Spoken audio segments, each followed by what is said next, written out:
I woke up from heart surgery to find my husband had transferred our entire life savings to his mistress, but he made one fatal mistake.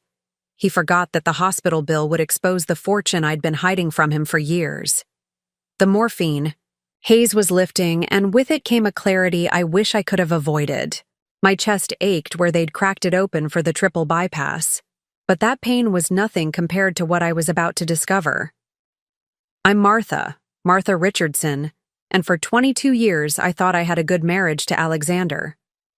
Funny how a medical emergency can reveal more than just the state of your arteries. Before we jump back in, tell us where you're tuning in from, and if this story touches you, make sure you're subscribed, because tomorrow I've saved something extra special for you. The first sign something was wrong came when Alexander wasn't by my bedside when I woke up. The ICU nurse, Chloe, tried to make excuses, said he'd just stepped out, probably getting coffee, but there was something in her eyes, a flicker of pity that made my newly repaired heart skip a beat. "Mrs. Richardson," she said softly, adjusting my IV, "there's been some confusion with your insurance paperwork. The billing department needs to speak with you when you're feeling up to it." Confusion with insurance? Alexander handled all our finances. He was meticulous about these things, or so I'd always believed. The second warning sign came when I asked for my phone. Chloe hesitated, then handed it to me with that same look of poorly concealed sympathy. 47 missed calls. Not from Alexander, but from our bank, our investment advisor, and several numbers I didn't recognize. My fingers trembled as I scrolled through the notifications. Email after email about account closures, transfer confirmations, and this couldn't be right. Notices about our house being listed for sale. "Chloe," I managed to whisper, my throat still raw from the breathing tube. "When was my surgery?" 3 days ago, honey. You've been in and out of consciousness. 3 days, 72 hours. That's all it had taken for my husband of 2 decades to dismantle our entire life. The door opened, and instead of Alexander, a woman in a crisp business suit entered. "Mrs. Richardson, I'm Abigail Torres from hospital administration. I understand. This isn't the best time, but we need to discuss your billing situation." She pulled up a chair, her tablet displaying figures that made my medicated mind spin. "Your insurance has been canceled, and the payment method on file, a joint account, has been closed. The total for your emergency surgery and ICU stay is currently $287,000. I stared at her, the numbers refusing to make sense. "That's impossible. We have excellent insurance. Alexander's company?" "According to our records, Mr. Richardson terminated your coverage 2 days before your heart attack." Abigail's voice was professionally gentle, but her words hit like physical blows.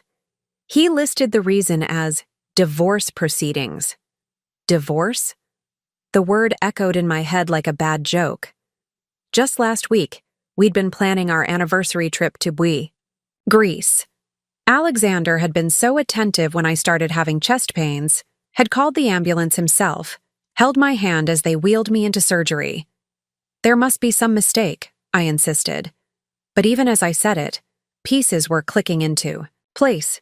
His recent late nights at the office, the new passwords on his devices, the way he'd been pushing me to sign papers without reading them, claiming they were just routine financial adjustments. Abigail shifted uncomfortably. "Mrs. Richardson, I need to inform you that without insurance or an alternative payment method, we'll need to make arrangements for the outstanding balance. However," she paused, studying her tablet with a frown. "This is odd.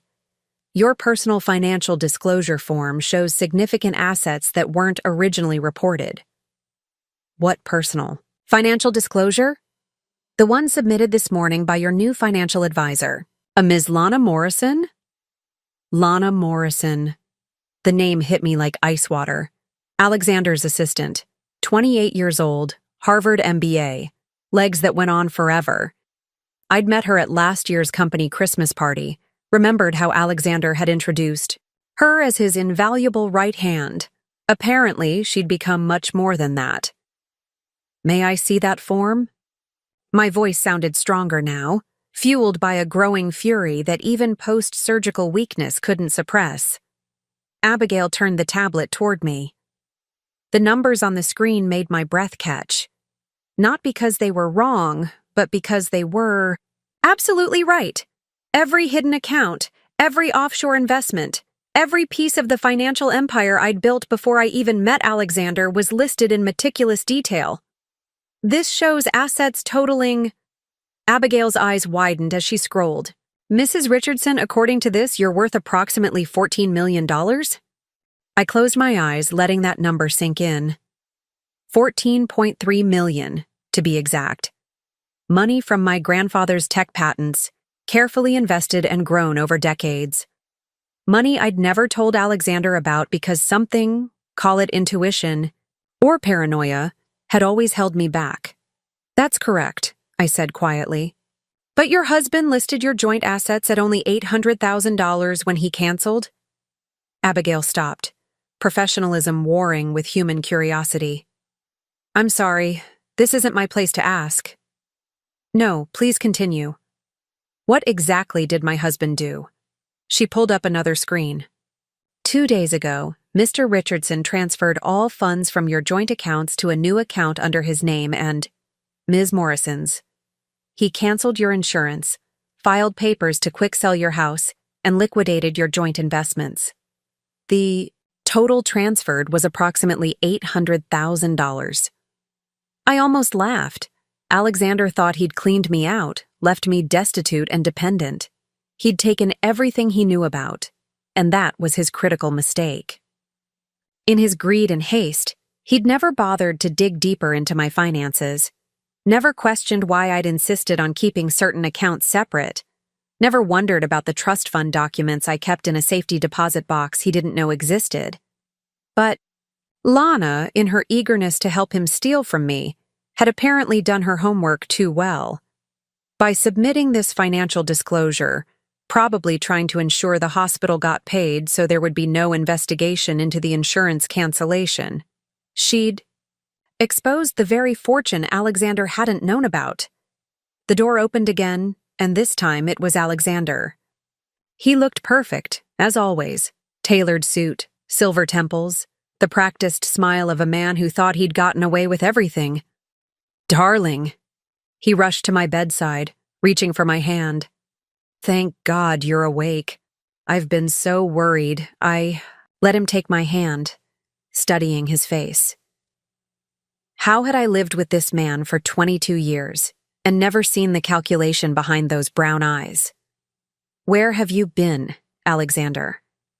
I kept my voice weak, playing the part of the confused, vulnerable wife. Oh, dealing with all these medical forms and insurance issues. You know how hospitals are. He squeezed my hand, and I fought the urge to pull away. Don't worry about anything. I'm handling everything. Behind him, Abigail caught my eye. She held up her tablet slightly, reminding me of what we both now knew. I gave her the tiniest nod. Actually, Mr. Richardson, she said smoothly, we've already resolved the billing issue. Your wife's personal assets more than cover the expenses. I watched his face carefully, saw the flicker of confusion, then calculation, then there it was. Fear. Personal assets? He tried to keep his voice casual, but I heard the strain. What personal assets? That's when I knew I had him. My cheating, conniving husband had just walked into a trap of his own making, and he didn't even know it yet. The morphine was wearing off, the pain in my chest growing stronger, but I felt more alive than I had in years.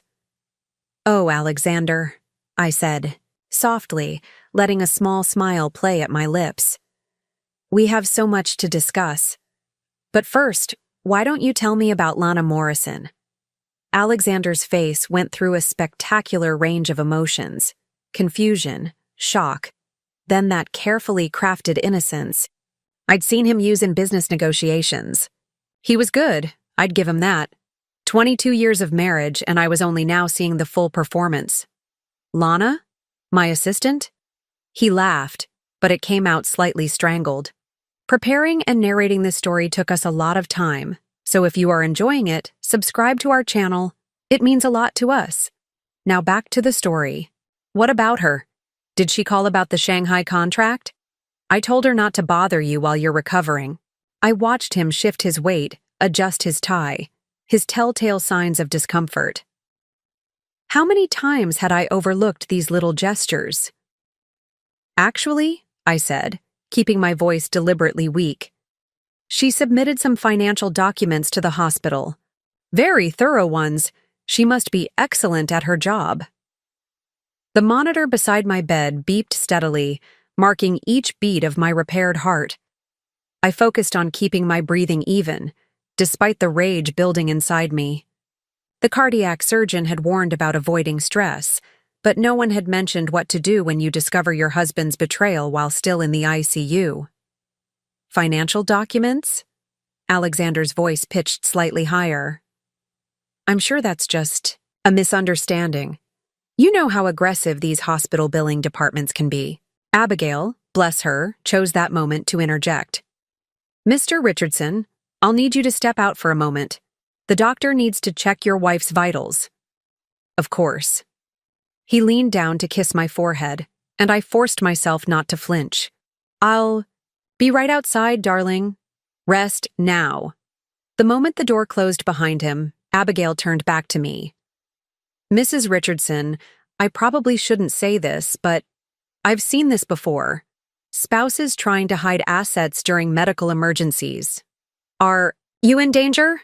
I looked at this woman, probably in her 40s, with kind eyes behind her professional glasses. That depends on how you define danger. She pulled out her phone. I have a friend in the police department. Financial Crimes Division. If you need... Not yet. I held up my hand, the IV tugging slightly. I need to understand exactly what I'm dealing with first. Abigail nodded, then pulled up more records on her tablet. Well, I can tell you this much. Your husband's signature appears on several documents dated during your surgery. Power of attorney changes, asset transfers, even an attempt to modify your healthcare directives. My chest tightened, and not from the surgery. Healthcare directives? He tried to assign himself as your sole decision-maker if you became incapacitated. Previously, your documents listed your sister as secondary decision-maker after your husband. He attempted to remove her. My sister, Vivian. Of course. Alexander had always resented her presence in our lives, especially her habit of asking uncomfortable questions about our finances. I needed to call her. Can you do me a favor? I asked Abigail. Can you print out all the financial documents that were submitted, including the ones from Ms. Morrison? Already done. She reached into her briefcase and pulled out a folder. I had a feeling you might need these. And Mrs. Richardson, my ex-husband was a financial advisor who thought he was clever too.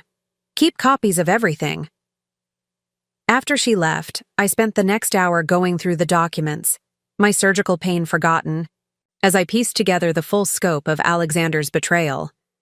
He hadn't just transferred our joint assets. He'd been systematically preparing for this for months. Bank statements showed regular transfers to accounts I didn't recognize, always, just under the amounts that would trigger federal reporting. Property deeds for our vacation home in Aspen had been transferred solely to his name 6 weeks ago. Our investment portfolio had been quietly restructured, moving assets from stable mutual funds into high-risk ventures that could easily be claimed as losses. But it was Lana's documentation that revealed the true audacity of their plan. Her meticulously prepared financial disclosure, meant to prove I could pay the hospital bill, had inadvertently exposed my grandfather's trust fund, $6.2 million investment accounts in my maiden name, $4.8 million, 3 commercial properties. In Boston, $2.1 million intellectual property rights from my early career in biotech, $1.2 million in annual royalties. Alexander had stolen everything he knew about, thinking our $800,000 in joint assets was all I had. He had no idea about the fortune I'd inherited before we met, or the careful investments I'd made over the years.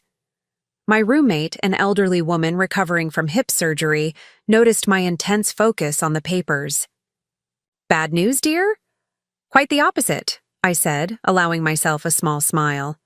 "I just discovered my husband is not nearly as clever as he thinks he is." The door opened, and my nurse Chloe entered with my afternoon medications. "How's our pain? Level?" "Manageable," I said, though I wasn't talking about the surgical pain anymore. She checked my vitals, then lowered her voice. "Your husband's been making quite a scene at the nurse's station, demanding to know why the billing department has records he wasn't informed about. Dr. Turner had to ask him to keep his voice down." "I'm sure he's just concerned about my welfare," I said dryly. Chloe snorted. "Honey, I've been a cardiac nurse for 15 years. I know the difference between concern and panic. That man out there? He's panicking." After she left, I carefully reached for my phone. I had calls to make, but I had to be strategic.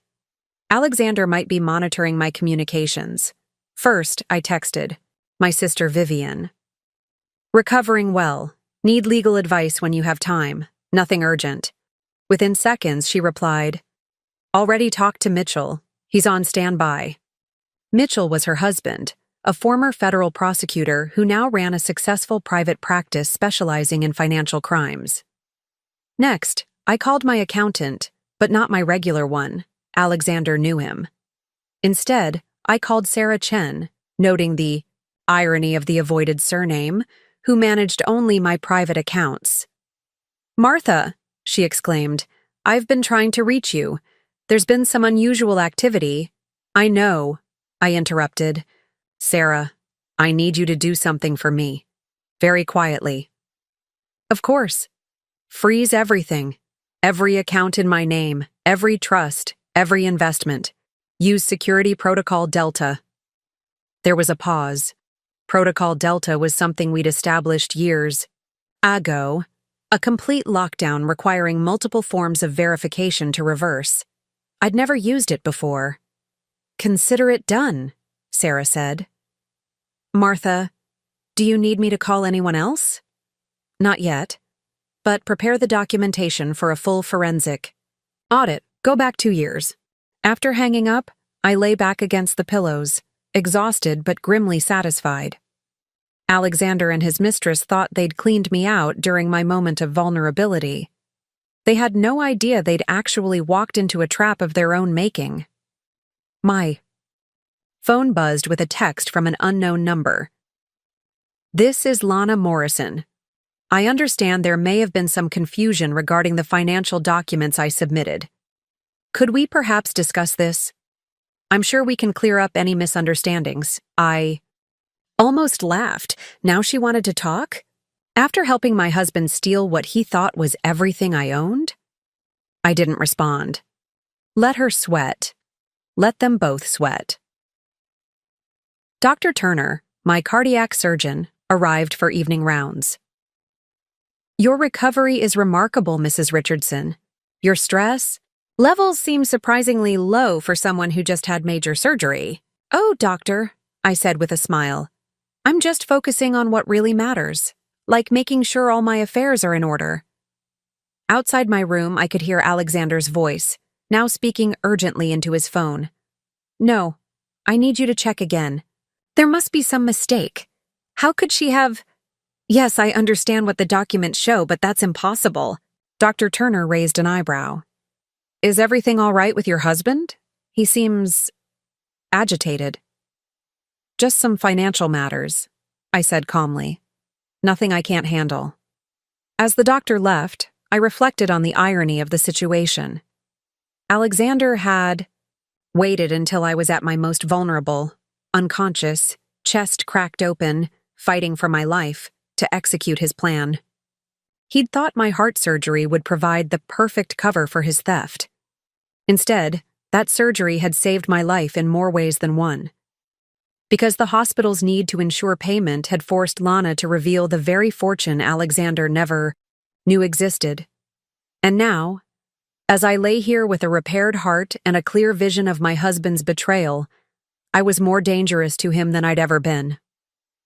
My phone rang. Alexander's name flashed on the screen. I let it go to voicemail, then listened to his message. "Martha, darling, there seems to be some confusion about our finances. The hospital has documents I've never seen before. We need to talk as soon as you're feeling better. I love you." I deleted the message and closed my eyes. Oh, we'd talk all right. But not until I was ready. Not until every piece was in place. The cardiac monitor beeped steadily beside me, each pulse a reminder that I was still here, still fighting. Alexander thought he'd won, but he'd made the classic mistake of underestimating his opponent. He'd taken everything he knew about. Unfortunately for him, what he didn't know was about to destroy him. Recovery from open-heart surgery comes with certain benefits nobody mentions in the pre-op consultations. The strongest painkillers, for instance, give you an excuse to appear drowsy and confused when convenient. The constant monitoring means every visitor is logged, every conversation potentially overheard by nurses. And most importantly, everyone expects you to be weak, vulnerable, and dependent. I had no intention of being any of those things. The morning after my revelation, I woke to find Alexander sitting beside my bed, dark circles under his eyes, his usually pristine appearance slightly rumpled. He was scrolling through his phone with increasing agitation. "Good morning," I said softly, playing up the post-surgical weakness. He jumped, nearly dropping his phone. "Martha, how are you feeling?" His smile was strained, his eyes darting between me and the door. Tired, confused. I let my voice waver. "The medications make everything foggy." His shoulders relaxed slightly. "Good. Let him think the drugs were keeping me docile and unaware." "That's perfectly normal," he assured me, patting my hand. "Don't worry about anything. I'm handling all the details." "Abigail from billing mentioned something about insurance?" I asked, watching his reaction carefully. He waved dismissively. "Just a minor mix-up. You know how these bureaucracies are. It's all sorted now." Liar. But I nodded weakly, letting my eyes drift closed. Through my lashes, I watched him relax further. He believed his own performance. "Actually," I murmured, "could you help me understand something? The nurse mentioned something about power of attorney changes." His hand tightened on mine for just a fraction of a second. "You must have misheard, darling. The medications can cause confusion." "Of course," I sighed. "You're probably right. I had the strangest dream that you were planning to leave me." He actually laughed at that. "Leave you? Martha, you're my wife. I'm here, aren't I? Taking care of everything while you recover." Taking care of everything indeed. I suppressed the urge to confront him right then. Patience. The cardiac monitor betrayed nothing. My heart rate steady thanks to years of yoga and meditation. "I'm sorry," I whispered. "These drugs, they make me paranoid." Completely understandable. He squeezed my hand again. "Why don't you rest? I have a few calls to make." He stepped into the hallway, and I immediately pressed the call button. Chloe appeared within seconds. "Everything okay, Mrs. Richardson? Could you help me to the bathroom?" I asked. "And perhaps, could we take the long way? I need to build my strength." She smiled knowingly. "Of course. Dr. Turner did say you should start moving around," as she helped me into a wheelchair. "Hospital. Protocol, though I could have walked," I whispered. "Can we go past the nurse's station?" "Feeling social already?" she asked with a wink.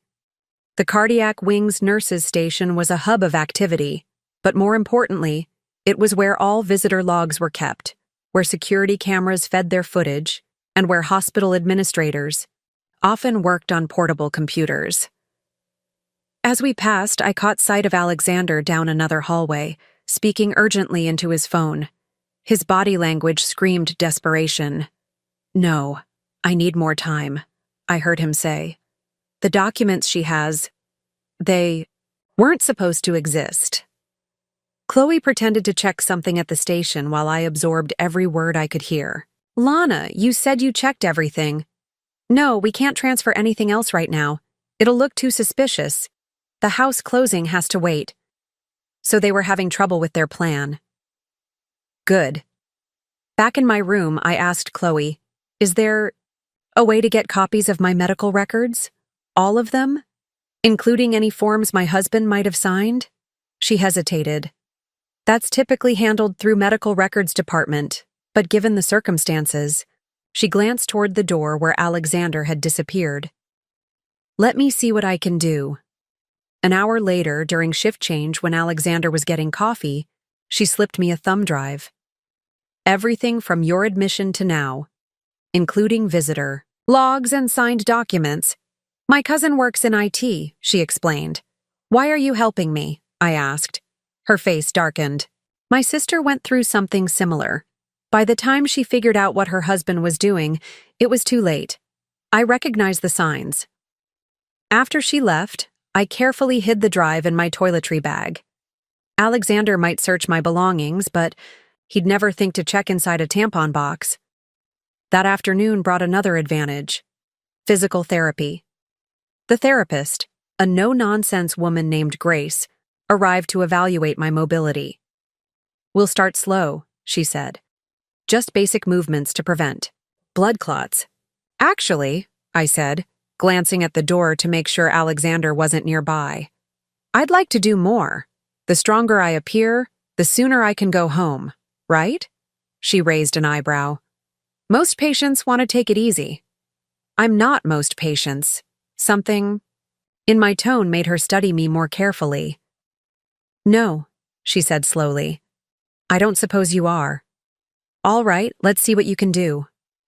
Over the next hour, I pushed myself harder than she recommended, careful to collapse back into apparent weakness whenever Alexander appeared. Grace caught on quickly. "Quite the actress," she murmured as she helped me back into bed after Alexander's third check-in. "Survival skill," I replied. "I'll note in your chart that you're progressing slowly," she said with a conspiratorial smile. "Need to keep that hospital stay extended for medical observation." Perfect. The longer I stayed here, the more protected I was, and the more time I had to gather evidence. That evening, Alexander returned with flowers. Expensive orchids, my favorite. Or what used to be my favorite before I realized he only gave them to me after he'd done something wrong. "The house agent called," he said casually, arranging the flowers. "Nothing to worry about, just some paperwork that needs both our signatures. When you're feeling better, of course." "Of course," I echoed. "What kind of paperwork?" "Oh, just updating some deed information. Routine stuff. Routine stuff that would no doubt give him sole ownership." I thought of the documents Chloe had given me, including the visitor logs that showed Lana Morrison had been here twice while I was unconscious, both times with a notary. "Alexander," I said suddenly, "do you remember our honeymoon in Santorini?" He looked surprised at the change of subject. "Of course. Why?" "I was just thinking about that little restaurant overlooking the caldera. What was it called?" "Ambrosia," he said automatically, then caught himself. "Why are you thinking about that now?" "The medication," I said vaguely. "It makes my mind wander. Remember how the owner gave us that private cooking lesson?" "Yes."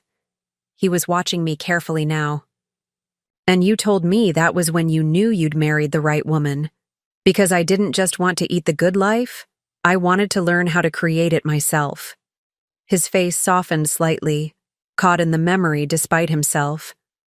"You wore that white sundress. And you promised we'd go back for our 25th anniversary." I let my voice break slightly.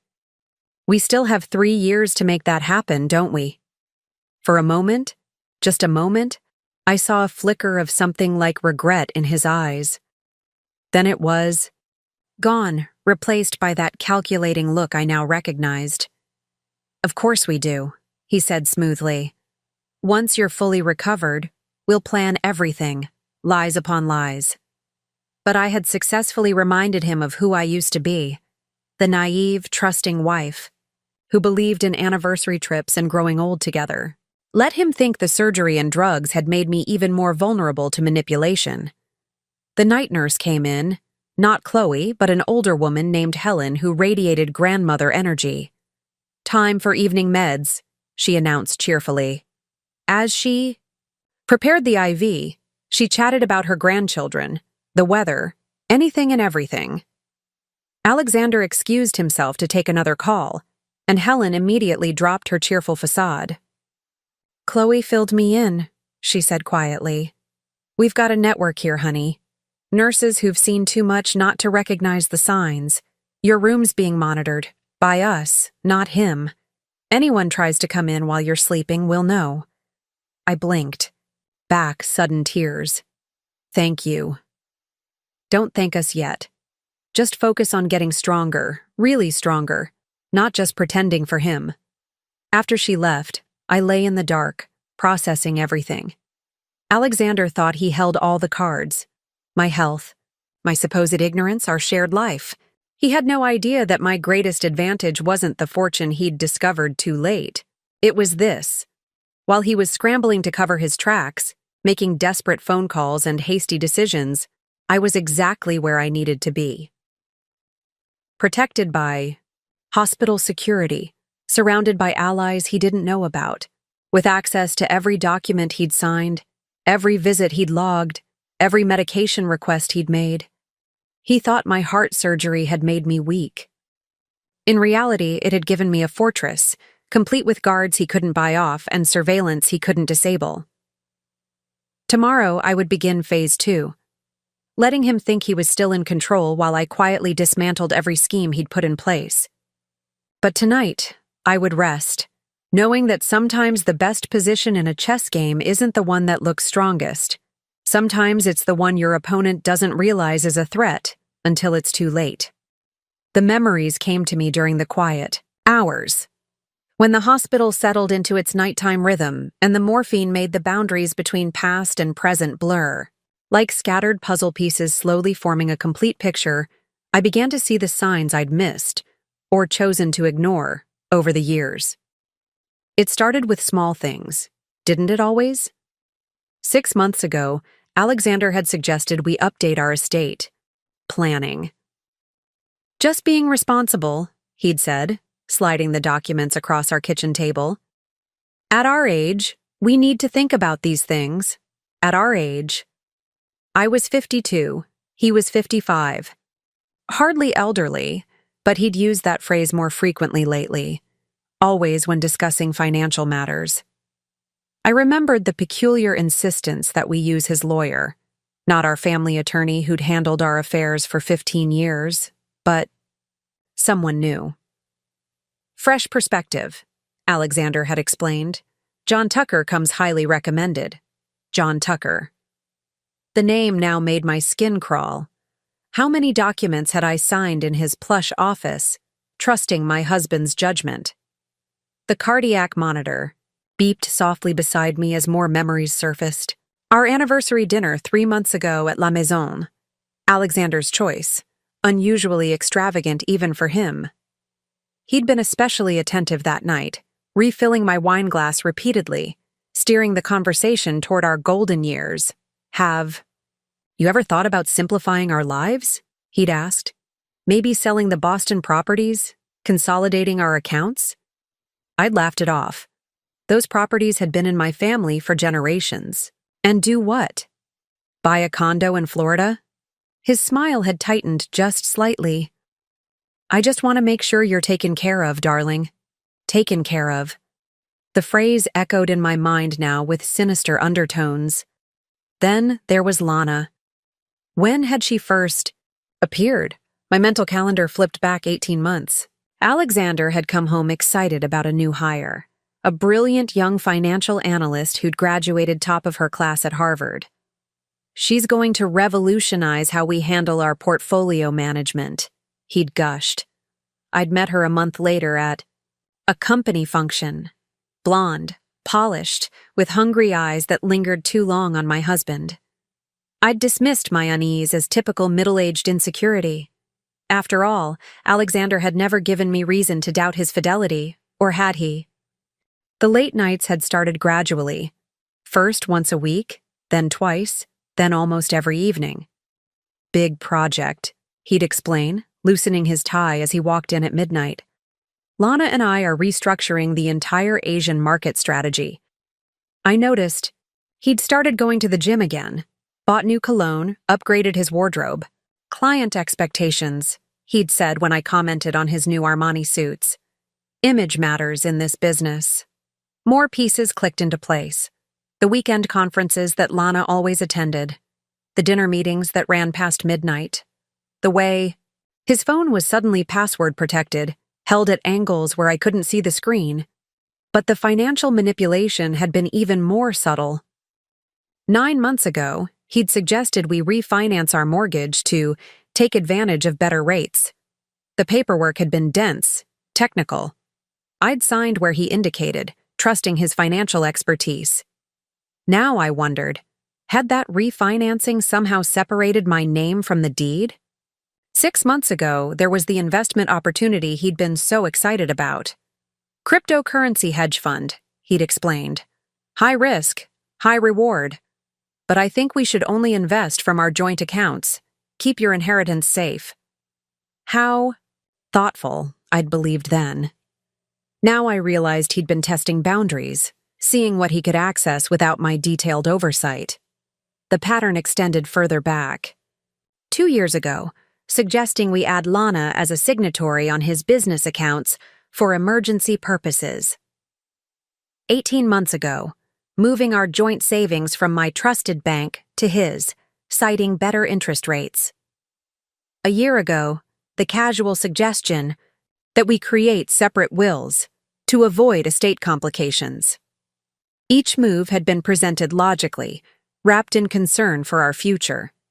Each had subtly shifted control of our shared assets toward him, while appearing to protect my separate wealth. Thought about our social circle, how it had gradually changed. Old friends who asked too many questions had been replaced by new couples, his business associates and their younger wives. People who wouldn't notice or care if a middle-aged wife suddenly disappeared from the picture. Even my health issues had been weaponized. When I'd first experienced chest pains 3 months ago, Alexander had been oddly insistent about which cardiologist to see. Dr. Morrison, surely not related to Lana, had prescribed medications that left me constantly fatigued. "You need to rest more," Alexander had said, taking over more household decisions. "Let me handle the stressful things." Had he been setting the stage even then? Creating a narrative of a sick wife, too ill to manage her own affairs? The hospital room door opened quietly, and night nurse Helen peeked in. "Can't sleep, honey?" "Too many thoughts," I admitted. She came in, checking my vitals with practiced efficiency. Sometimes the heart remembers what the mind tries to forget. "What do you mean?" She adjusted my blanket. "Been a nurse 40 years. Seen all kinds of heartbreak. The body keeps score, they say. Your heart attack? Might have been your body's way of saying enough." After she left, I considered her words. The stress I'd been under, the subtle gaslighting, the constant feeling that something was off but being unable to pinpoint what, had it all culminated in my heart literally breaking? My phone buzzed with a text from an unknown number. "Martha, this is John Tucker. Alexander mentioned you're recovering well. When you're feeling better, we should discuss updating your medical directives. Some forms require your signature." I stared at the message. Even now, while I lay in a hospital bed, they were maneuvering. What kind of medical directives? Something that would give Alexander more control if I became incapacitated again? Another memory surfaced. Last month's dinner, party where Alexander had jovially mentioned his concern about my memory. "She's been forgetting things lately," he'd told our guests with a worried smile.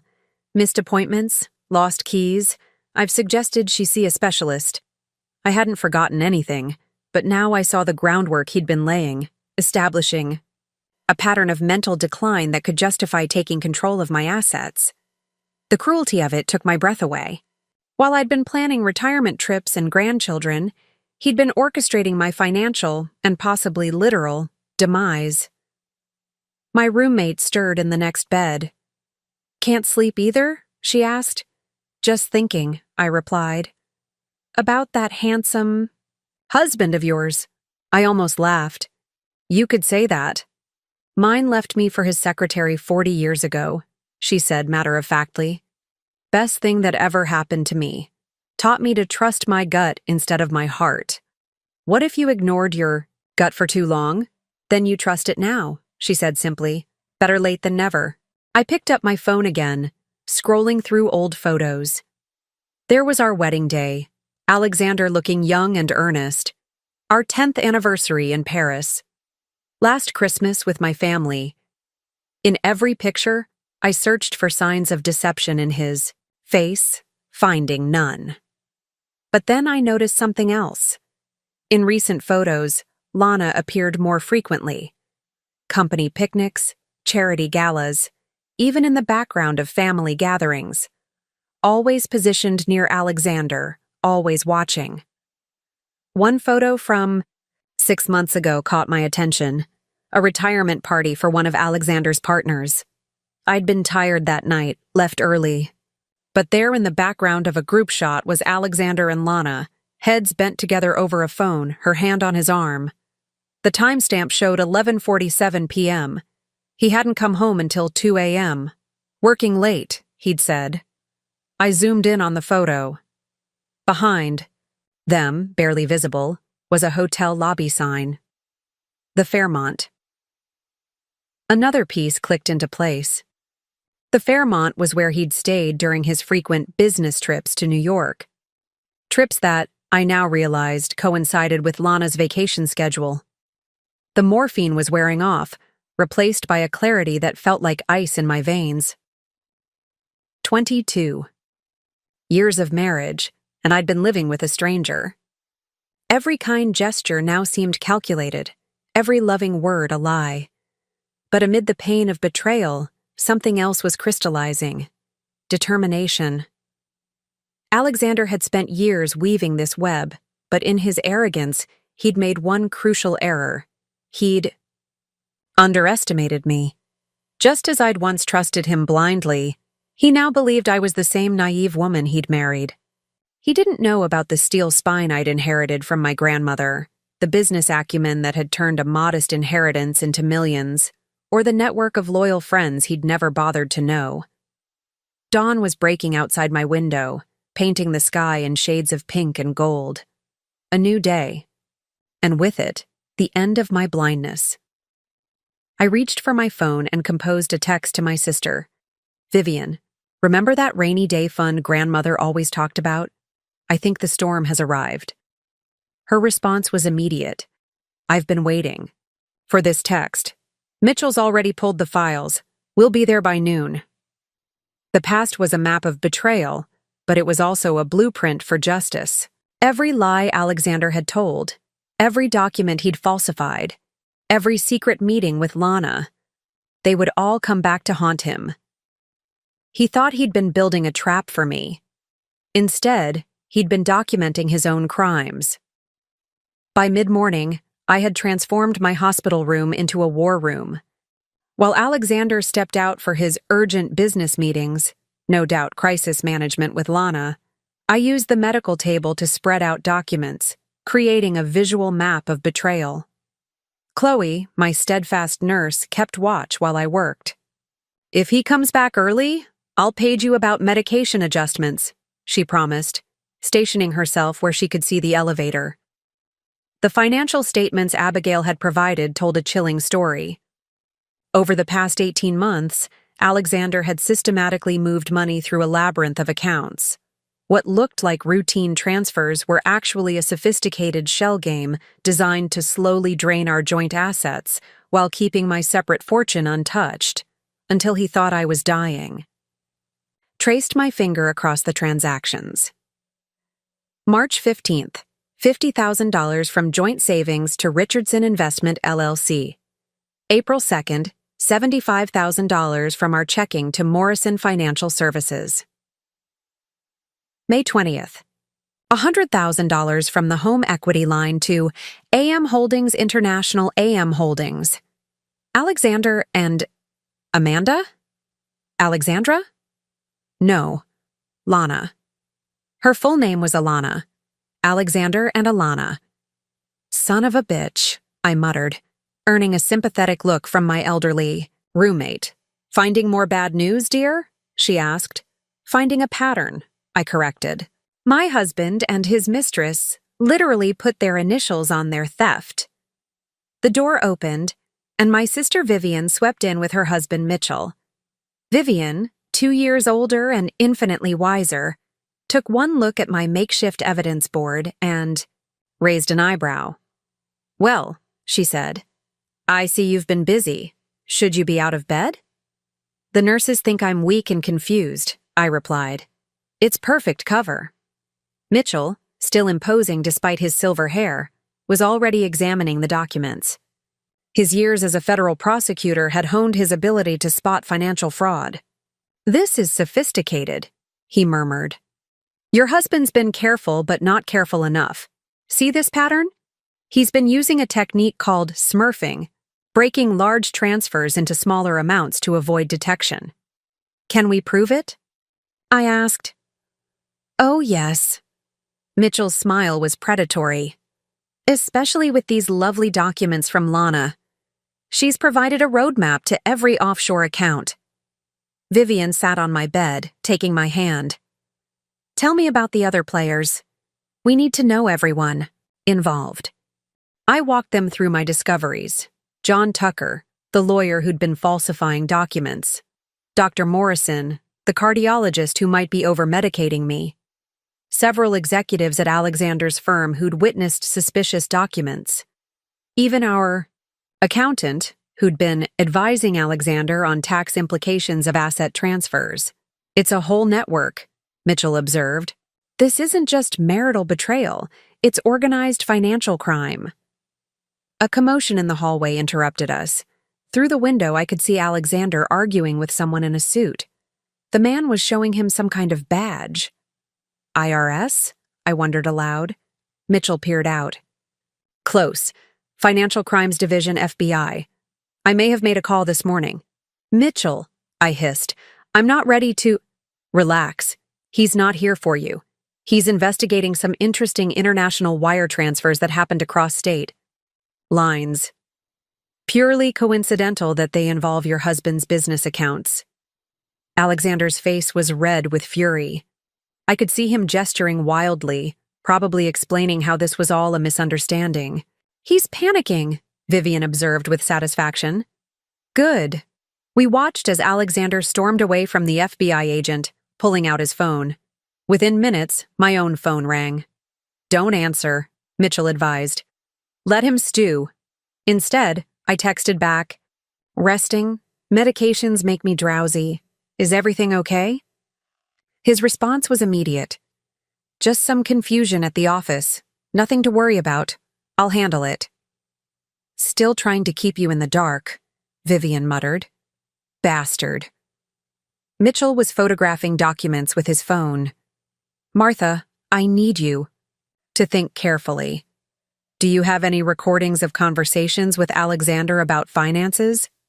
No, but I remembered something. We have security cameras at home. Alexander installed them last year for safety. They record audio too.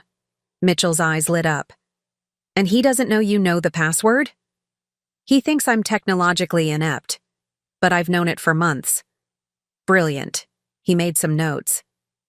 We'll subpoena those recordings. If he's been discussing this at home, another knock at the door. We quickly covered the documents as Abigail Torres entered. Mrs. Richardson, I hope I'm not interrupting? Not at all, I said, noting her professional smile didn't quite hide her excitement. I've been doing some additional research on the financial documents submitted by Ms. Morrison. It's quite fascinating, actually. Some of these offshore accounts show a pattern of deposits that align precisely with dates when large insurance policies were taken out on your life. The room went silent. Insurance policies? I asked carefully.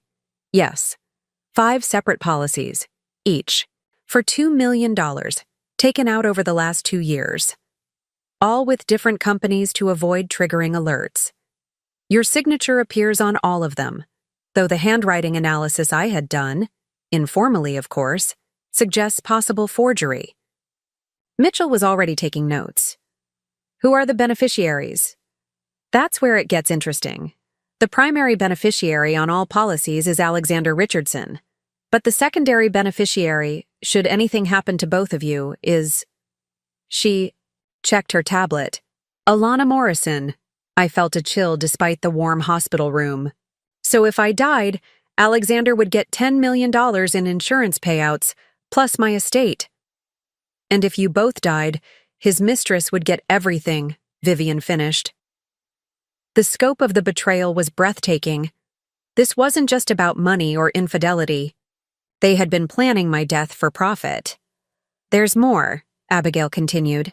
I cross-referenced the insurance policy dates with your medical records. Each policy was taken out shortly after you had routine blood work done here at the hospital. They were monitoring my health, I realized.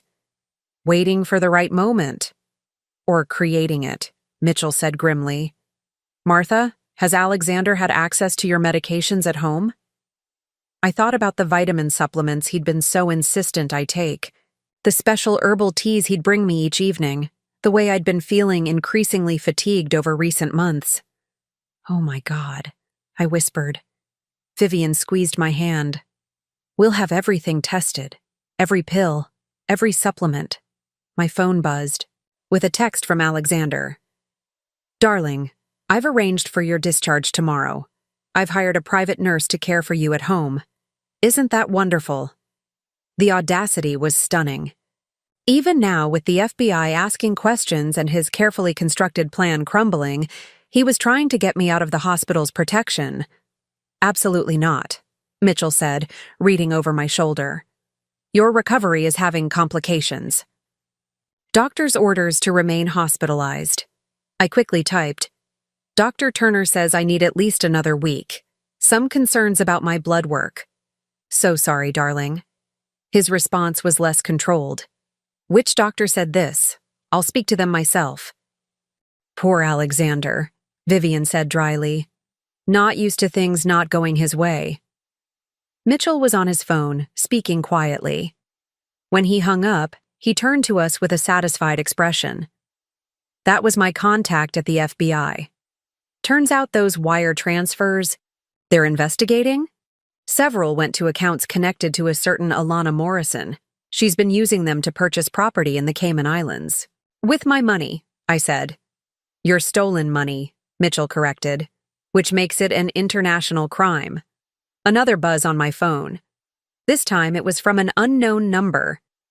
Mrs. Richardson, this is John Tucker. I understand there have been some questions about recent documents. I want to assure you that everything has been handled according to your husband's wishes. I mean, your wishes. Perhaps we could meet to discuss? He's scared, Vivian observed. They're all scared. Good, I said. They should be. Mitchell started packing up the documents. I need to file some motions before the courthouse closes. Martha, don't sign anything, don't agree to anything, and definitely don't go home. After they left, I lay back against my pillows, exhausted but grimly satisfied. The conspiracy I'd uncovered was vast, a network of greed that extended from my own bedroom to offshore banks.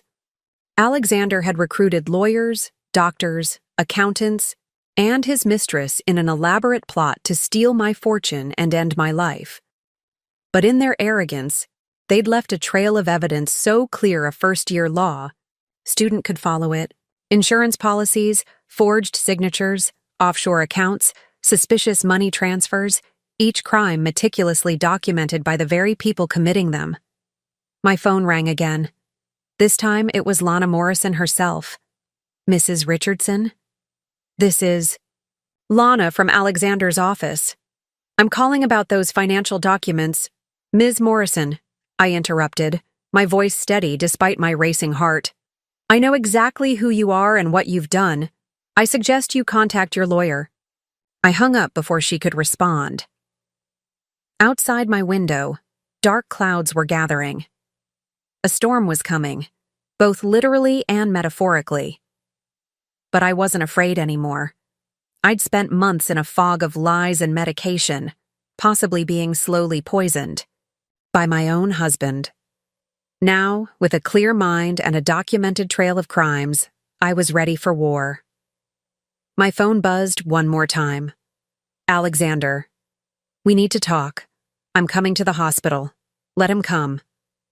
Let him walk into this hospital where I was surrounded by witnesses, where security cameras recorded every conversation, where the FBI was already asking questions about his business dealings. The hunter was about to become the hunted, and he didn't even know it yet. I looked down at my repaired heart monitor, watching it beep steadily. They'd tried to break my heart, literally and figuratively. Instead, they'd only made it stronger, and now it was beating with a single purpose: justice. The knock on my door came at 11:47 p.m., soft but deliberate. In the dim glow of hospital monitors, I watched Chloe slip inside, her expression grave. "He's here," she whispered. "In the parking garage. He's been sitting in his car for 20 minutes making phone calls." I pushed myself up, my surgical incision protesting. "Can you—" "Already done." She held up her phone, showing a security feed of the parking garage. "My brother works in hospital security. We've been watching your husband since you asked about those documents." On the grainy footage, Alexander sat in his Mercedes, gesticulating wildly as he spoke into his phone. Even without audio, his panic was evident. "There's more," Chloe continued, pulling up a chair. "I need to tell you something about Dr. Morrison." My blood chilled. "The cardiologist?" "He's not Lana's relative, but they know each other. I've seen them having coffee in the cafeteria 3 times in the last month." The final piece clicked into place. "He's been part of it from the beginning." Chloe nodded. "I've worked cardiac for 15 years. Your symptoms, your medications, something never added up. So I started documenting everything. Every order Dr. Morrison gave, every time your husband visited, every unusual request." She pulled out a small notebook, pages filled with meticulous handwriting, dates, times, medication changes, overheard conversations. "You've been building a case," I realized. "We take an oath to protect our patients," she said simply. "When I couldn't protect you from whatever they were doing before your heart attack, I made sure to protect you after. I studied this woman who'd been quietly saving my life while I slept." "Why didn't you go to the authorities?" "With what? Suspicions? Feelings?" She shook her head. "I needed proof, and I needed you to be awake to confirm what I suspected." "Which was?" "That your heart attack wasn't natural, that someone had been slowly poisoning you." The word hung in the air between us. Poison. It sounded melodramatic, like something from a Victorian novel, but the evidence was mounting. "The supplements," I said. "The vitamins Alexander insisted I take." "I kept one of the bottles," Chloe admitted. "After you were admitted, your husband brought them, saying you needed your regular vitamins. It seemed odd. We have pharmaceutical-grade supplements here, so I kept one." "Where is it now?" "In the hospital lab. My friend in toxicology is running tests off the books. We should have results by morning." My phone buzzed. "Alexander, still in a meeting. We'll come by first thing tomorrow. Sweet dreams, darling." I showed Chloe the message. "He's lying. He's right outside."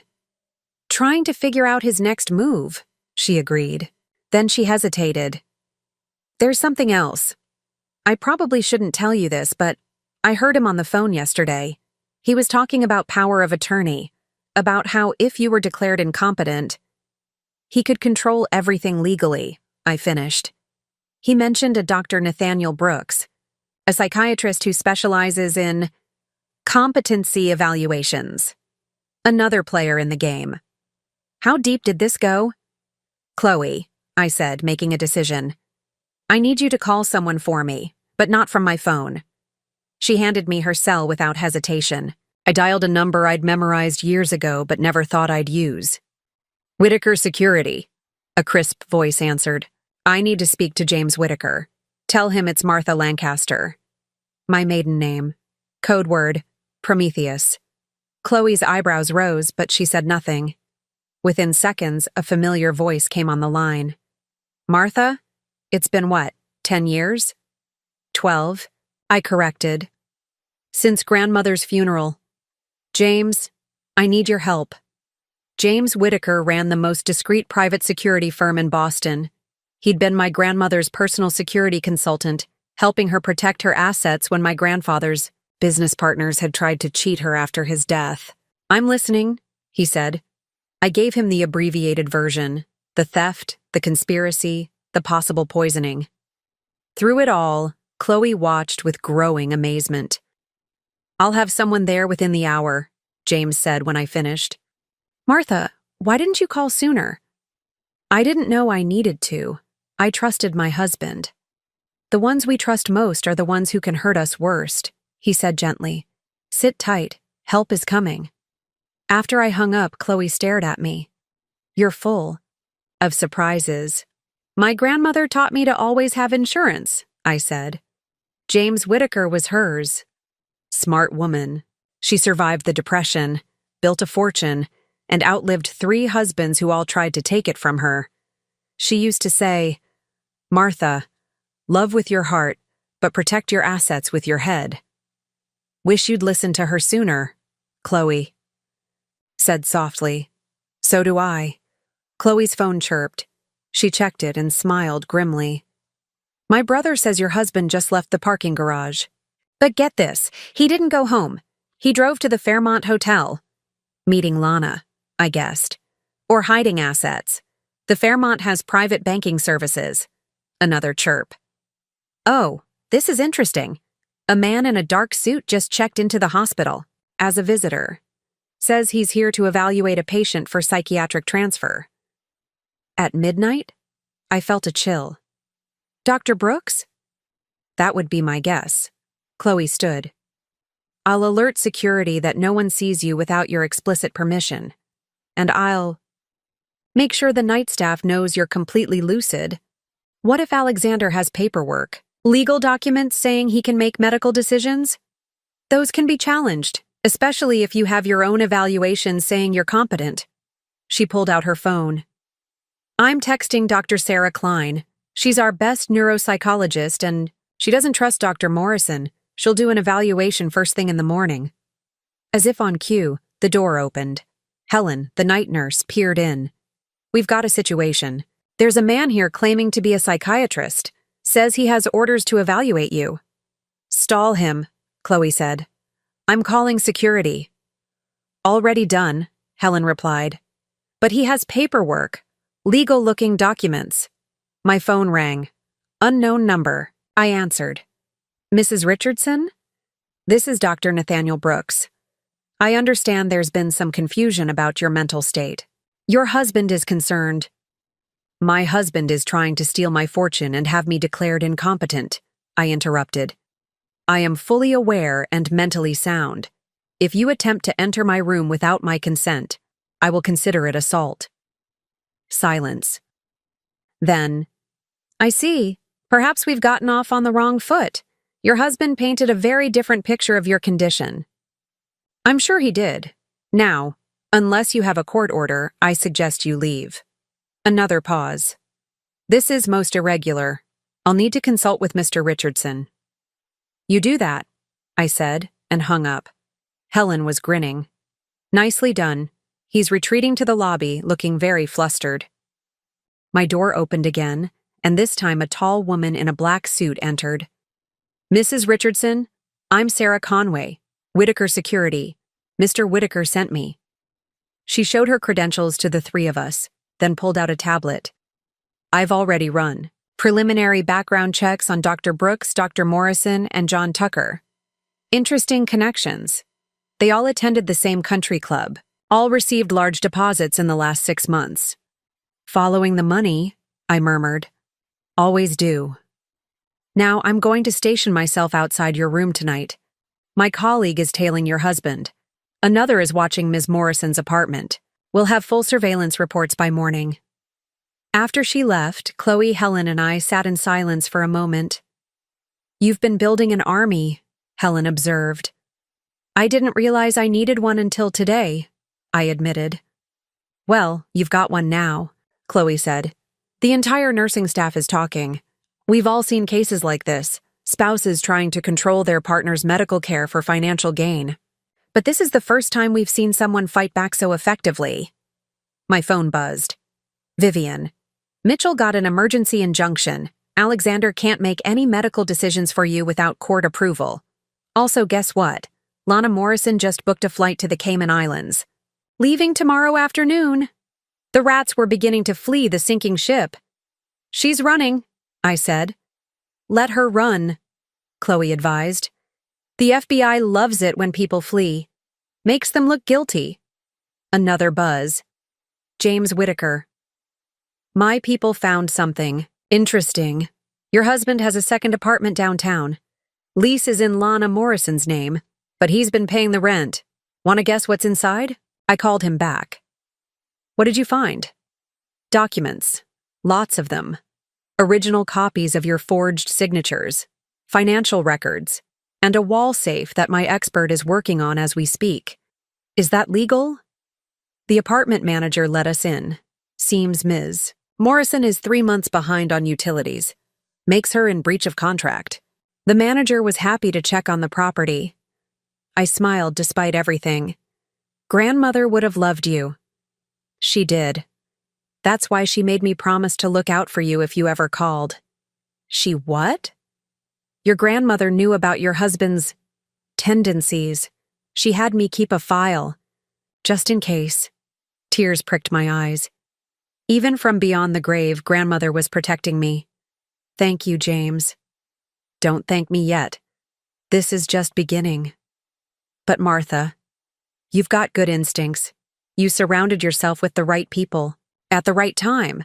That's half the battle won already. After hanging up, I looked at Chloe and Helen. I don't know how to thank you both. Just get better, Helen said, and nail that bastard to the wall. Language, Helen, Chloe mock scolded. Sometimes, Helen retorted, only certain words will do. As they prepared to leave, I felt something I hadn't experienced in months. Hope. I wasn't alone anymore. I had allies. Some I'd chosen, some who'd chosen me. Alexander thought he'd isolated me, made me vulnerable. Instead, his actions had revealed a network of protectors I never knew existed. From nurses to security experts, from my sister to my grandmother's old friends, people were standing with me. The hunter had indeed become the hunted. He just didn't know how many people were now hunting him. The next morning brought a flurry of activity that would have been overwhelming if I hadn't. Spent years managing complex emergencies in my tech company. What Alexander never understood was that before I met him, I'd built and sold a successful software firm. I knew how to orchestrate multiple moving parts under pressure. Dr. Sarah Klein arrived at 7 a.m. sharp with her evaluation kit. Unlike Dr. Morrison's cursory examinations, her assessment was thorough and methodical. Mrs. Richardson, I'm going to ask you a series of questions. Some might seem simple, others more complex. This evaluation will be legally binding, so take your time with each answer. For the next hour, she tested everything from my memory recall to my understanding of financial concepts. I recited recent events, explained complex investment strategies, and demonstrated my grasp of legal implications. Your cognitive function is exceptional, she noted, making detailed notes, especially considering your recent surgery. I see no evidence of diminished capacity whatsoever. Would you be willing to testify to that in court? Absolutely. In fact, She pulled out her phone. I'm sending my preliminary report to the hospital's legal department right now, just in case your husband tries anything else today. As she left, James Whitaker's associate Sarah Conway entered with a thick folder. Cracked the safe in the apartment, she announced. You're not going to believe what we found. She spread documents across my hospital table. 15 years of planning. Your husband has been keeping detailed records of everything, like he was preparing for a biography of his own crimes. What kind of records? Financial projections showing how long he could maintain his lifestyle after your death. Lists of your assets with notes on how to liquidate them. Even a timeline for what looks like a gradual poisoning scheme. I stared at a document dated 3 years ago. Project Marina. Asset acquisition timeline. My middle name was Marina. He named his plan to kill me after my middle name? Appears so. Look at this. She pointed to another document. He's been testing various combinations of supplements and medications, documenting their interactions with your heart medication. Alexander studied chemistry in college before law school, I remembered out loud. He always joked he could have been a pharmacist. Well, he's been playing amateur toxicologist. These notes show he was specifically looking for combinations that would cause heart problems while appearing natural. My phone rang. It was Mitchell. Martha, you're not going to believe this. The FBI just raided Alexander's office. They found a second set of books for his investment firm. He's been running a Ponzi scheme. What? That's why he needed your money so badly. He's been using new investor funds to pay off old ones. The whole thing was about to collapse. Your inheritance was going to be his bailout. I put him on speaker so Sarah could hear. How bad is it? 9 figures bad. He's defrauded dozens of clients. The FBI agent told me they've been building a case for months, but your situation gave them the probable cause they needed for the raid. After the call, Sarah sat back. This explains the desperation. He wasn't just greedy, he was drowning. A knock at the door interrupted us. Chloe entered with a woman in a power suit. Mrs. Richardson? I'm FBI Special Agent Catherine Walsh. I understand you have information relevant to our investigation of Alexander Richardson. The next 2 hours were a blur of questions, document reviews, and evidence sharing. Agent Walsh was particularly interested in the timeline of the poisoning. We'll need to exhume any vitamins or supplements from your home, she said. With your permission, of course. Take whatever you need. My phone buzzed with a text from an unknown number. Martha, this is James Whitaker. You need to see the news. Channel 7. Chloe turned on the TV. The breaking news banner read, Prominent Boston investment advisor arrested in alleged fraud scheme. There was Alexander, being led out of his office building in handcuffs. He looked haggard, his expensive suit rumpled, his silver temples no longer distinguished but desperate. Mr. Richardson, do you have any comment about the allegations of attempted murder? A reporter shouted. Alexander's head snapped up, real fear in his eyes for the first time. The scene cut to a reporter outside the hospital. Sources indicate that Richardson's wife, currently recovering from heart surgery at Mass General, provided crucial evidence that broke open a multi-million-dollar fraud investigation. The shocking twist? Investigators believe Richardson may have been slowly poisoning his wife to gain access to her substantial inheritance. My phone exploded with calls and texts, former colleagues, distant relatives, friends I hadn't heard from. In years, everyone wanted to know if I was okay. Then came a call that made my blood run cold. Martha? It's Dr. Morrison. What do you want? My voice was ice. I had no idea. When Alexander asked me to adjust your medications, he said it was because you were anxious about money matters. He said the stress was affecting your heart. I thought I was helping. By prescribing medications that interacted dangerously with each other? He showed me research, studies. I thought, God, I was so stupid. He knew exactly how to play into my ego, made me think I was pioneering a new treatment protocol. Are you recording this conversation, Dr. Morrison? A pause. No. I am. Would you be willing to repeat everything you just said to the FBI? Yes. Yes, I think I need to. After that call, I sat in stunned silence. Another piece of the puzzle. Alexander had manipulated everyone, not just me. Agent Walsh, who had stepped out during the call, returned. Who was that? Dr. Morrison. He wants to confess. She smiled grimly. They always do when the walls start closing in. My sister Vivian arrived with lunch, taking in the chaos of papers and law enforcement, with her usual calm. Well, she said, setting down a bag from my favorite deli. I see you've been busy. The news is calling it the Black Widow in reverse case. Charming. Oh, it gets better. Lana Morrison tried to board her flight to the Cayman Islands. The FBI was waiting at the gate. I couldn't help but smile. Really? With a news crew, apparently. It's all over social media. She was carrying 2 suitcases full of cash and jewelry, including your mother's sapphire necklace. The one that went missing last Christmas? The very same. Alexander reported it as a theft to collect the insurance. Agent Walsh looked up from her notes.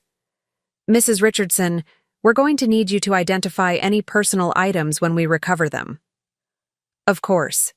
The rest of the afternoon was a parade of investigators, lawyers, and hospital administrators. Each brought new revelations. Alexander had taken out a $5 million loan using my forged signature as collateral. Lana had been embezzling from Alexander's company for years. He knew and allowed it as long as she helped with his schemes. There were at least 12 other victims of their financial fraud. The vitamins tested positive for digitalis, a heart medication that's fatal in high doses when combined with my prescribed medications. By evening, I was exhausted but oddly energized.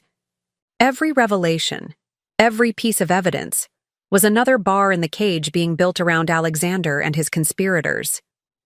Dr. Turner came by during his evening rounds, shaking his head as he surveyed the chaos in my room.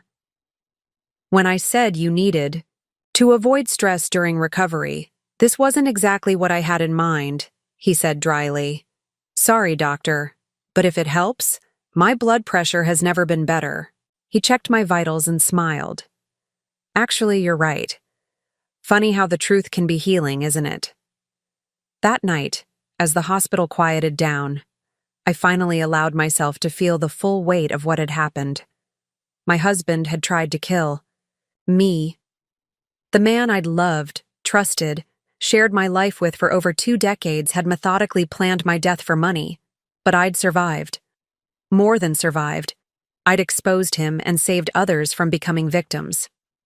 My phone buzzed one more time. Vivian, just saw the late news. They're calling you the woman who wouldn't die. Grandmother would be proud. I looked out my window at the Boston skyline, lights twinkling in the darkness. Somewhere out there, Alexander sat in a jail cell, his carefully constructed world in ruins. Lana was probably negotiating a plea deal. Dr. Morrison was coming clean to save his medical license. And tomorrow, their accomplices would start falling like dominoes. I picked up my phone and texted James Whitaker. Thank you for keeping your promise to grandmother. His response was immediate. She always said you were tougher than you looked. Guess she was right. Get some rest, Martha. The real fight starts tomorrow. I settled back into my hospital bed, my heart monitor beeping steadily. Each beat was a victory, a defiance of those who'd tried to silence it forever. Tomorrow would bring more revelations, more evidence, more justice. But tonight, I would sleep peacefully for the first time in months. The hunter had been caught in his own trap, and I was very much alive to see it. The morning brought news that changed everything. Agent Walsh arrived before sunrise. Her usual composure cracked with urgency. We have a problem, she said without preamble. Alexander made bail. I sat up too quickly, my surgical incision protesting. How? The judge set it at $5 million. Someone posted it. Anonymous cashier's check. We're tracing it, but... She hesitated. There's more. Lana Morrison was found dead in her cell last night. The room spun. Dead? How? Apparent suicide. Pills. But the timing is suspicious. She was scheduled to give a full confession this morning. Chloe, who'd just entered with my morning medications, dropped her tray. Oh my God! We've increased your security, Agent Walsh continued. But Martha, we believe Alexander might try to finish what he started. We intercepted a call from the jail. He knows you have enough evidence to destroy him completely. My phone buzzed. Unknown number. Against my better judgment, I answered. Hello, darling. Alexander's voice was different now, the smooth charm replaced by something darker. I hear you've been busy. Alexander. I kept my voice steady while gesturing, frantically to Agent Walsh, who immediately began tracing the call. You know, Martha, I always admired your grandfather's business acumen. Those patents were brilliant. But you were supposed to be the sweet, trusting one. When did you become so calculating? When I realized my husband was trying to kill me, he laughed, a sound that chilled my blood. Kill you? I was trying to free us both. You from a life you never really wanted, me from, well, financial complications. It was supposed to be clean, peaceful. You mean profitable. That too. His voice hardened. But now you've made things messy. Poor Lana couldn't handle the pressure. Such a shame. She had a promising future. The implication was clear. Lana hadn't committed suicide. Alexander, turn yourself in. It's over. Oh, Martha, it's far from over. You have 24 hours to transfer the Marina Trust funds to the account number I'm about to text you. If you don't, well, hospitals have such lax security these days. So many ways for accidents to happen. The line went dead. Agent Walsh lowered her phone. We traced it to a burner phone, but the cell tower puts him somewhere downtown. He's moving around, staying mobile. He killed Lana, I said flatly. We suspect so, but proving it will be difficult. Right now, we need to focus on keeping you safe. My phone chirped with a text, a series of numbers, an offshore account, then another message. 24 hours, darling, or you'll join Lana, and maybe that chatty nurse of yours too. He's threatening Chloe. I showed Agent Walsh the message. We'll assign protection to all hospital staff who've been helping you, she assured me. But Martha, we need to set a trap. Are you willing to play along? The next few hours were a whirlwind of federal agents, hospital security, and technical specialists. They set up monitoring equipment in my room, installed tracking software on my phone, and briefed me on what to say if Alexander called again. James Whitaker arrived with his team, looking grimmer than I'd ever seen him. We found Alexander's bail benefactor, he announced. Shell company traced back to a Russian oligarch. Turns out your husband's been laundering money for some very dangerous people. That's who he owes. The pieces clicked. That's why he's so desperate. It's not just about avoiding jail. He owes money to people who don't accept bankruptcy as an excuse. Exactly. Which makes him even more dangerous. Dr. Turner interrupted our strategy session. I'm sorry, but Mrs. Richardson needs to rest. Her blood pressure is elevated and she's still recovering from major surgery. Doctor, I said, my husband is trying to kill me. Again. Rest isn't really an option. He sighed. At least let me adjust your medications. You need to be strong for whatever's coming. As he prepared an IV, my sister Vivian burst in, followed by Mitchell. We found something, she announced breathlessly. The Marina Trust. It has a failsafe. Grandmother built in a provision. If anyone tries to access it through coercion or threat, it automatically locks down and notifies the trustees. Mitchell nodded. All of whom are federal judges. The moment Alexander's demand hits the system, it'll trigger investigations in 3 states. Grandmother really did think of everything, I marveled. She survived 2 murder attempts herself. Vivian reminded me. She knew how desperate people get when money's involved. Agent Walsh's phone rang.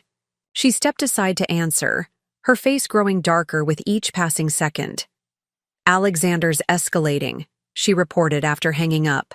He's contacted 3 of your major clients, threatening to expose confidential information unless they pressure you to comply. He's also hired someone. We intercepted chatter about a hospital job scheduled for tonight. A hitman? The word felt surreal. Possibly. We're increasing security, but... She hesitated. It might be safer to move you to a secure facility. No. The word came out stronger than I expected. If I run, he wins, and others might get hurt. Chloe, the other nurses, I won't put them in danger. James Whitaker studied me. You have a plan. I do. But it's risky. Let's hear it. I outlined my idea, a trap using the trust transfer as bait. The agents exchanged glances. It could work, Walsh admitted, but the danger is mine to take, I finished. Alexander knows me. He thinks I'll always choose safety, always avoid confrontation. That's what he's counting on. My phone rang. Alexander again. Put it on speaker, Walsh instructed. Have you made your decision, darling? His voice oozed false concern. I need more time. The trust has security protocols. You have until midnight, not a second more. And Martha? Don't test me. Lana did, and look where it got her. After he hung up, the room burst into activity. FBI technicians began setting up more equipment while hospital security coordinated with Boston PD. As afternoon faded to evening, the tension grew. Every footstep in the hallway made us freeze. Every alarm sent hands to weapons. At 8 p.m., Chloe knocked softly and entered. There's a man here claiming to be from hospital maintenance. Says he needs to check the medical gas lines in this room. Agent Walsh stood. Description: tall, dark hair, carrying a toolbox. Has ID, but you've never seen him before. I finished. Exactly. Walsh spoke into her radio. Seconds later, we heard commotion in the hallway. Shouts, running feet, then silence. Subject apprehended, came the report. Had a syringe of potassium chloride, would have caused instant cardiac arrest. My heart monitor betrayed my fear, beeping. Rapidly. So Alexander wasn't waiting until midnight. Change of plans, Walsh announced. We move now. The next hour was choreographed chaos. I was supposedly transferred to ICU for complications, but actually moved to a secure room 3 floors up. A body double took my place in the original room, surrounded by hidden agents. At 11:30 p.m., my phone rang one last time. Time's almost up, Martha. Have you initiated the transfer? I took a deep breath. Yes, but there's a problem. The trust requires biometric verification. You'll need to come to the hospital. Nice try. I'm not that. Stupid. Alexander, I'm not lying. Grandmother's security protocols, you know how paranoid she was. Either you come here, or the transfer fails. Silence. Then, fine. But if this is a trap? It's not a trap. I lied smoothly. I just want this over with. At 11:55 p.m., hospital. Security cameras caught Alexander entering through the emergency room, dressed in scrubs, carrying a doctor's bag. He knew the hospital layout well. We'd attended enough fundraising galas here. I watched on the monitors as he made his way to my original room. Watched as he slipped inside, syringe in hand. Watched as FBI agents materialized from everywhere. Closets, bathroom, even under the bed. Federal agents! Drop the weapon! But Alexander was faster than they expected. He grabbed the decoy nurse, thankfully an undercover agent, and held the syringe to her neck. Let me go, or she dies. Alexander. My voice came through speakers. They'd installed. It's over. Lana's dead. Your Russian friends won't wait. Even if you escape tonight, where will you go? his face contorted with rage. "You bitch! You ruined everything!" "No, Alexander, you did that yourself." The moment of distraction was all the agents needed. A taser dropped him instantly, the syringe falling harmlessly to the floor. As they cuffed, "Him?" He screamed threats and profanities, all recorded by hidden cameras. The man I'd loved for 22 years was gone, replaced by this desperate, dangerous stranger. Or maybe he'd always been this person, and I'd simply refused to see it. Agent Walsh's voice crackled over the radio. "Subject in custody. The threat is neutralized." I slumped back against my pillows, exhaustion finally claiming me. It was 12:01 a.m. The deadline had passed, but not as Alexander had planned. In the quiet aftermath, Chloe appeared at my door. "Is it really over?" "Almost," I said. "Just the trial left now." She sat beside my bed. "You know what's funny? Your heart monitor. Through all of this, it's been rock steady, stronger than ever." I smiled weakly. "Guess they did a good job fixing it." "Or maybe," she said gently, "it was never as broken as they wanted you to believe."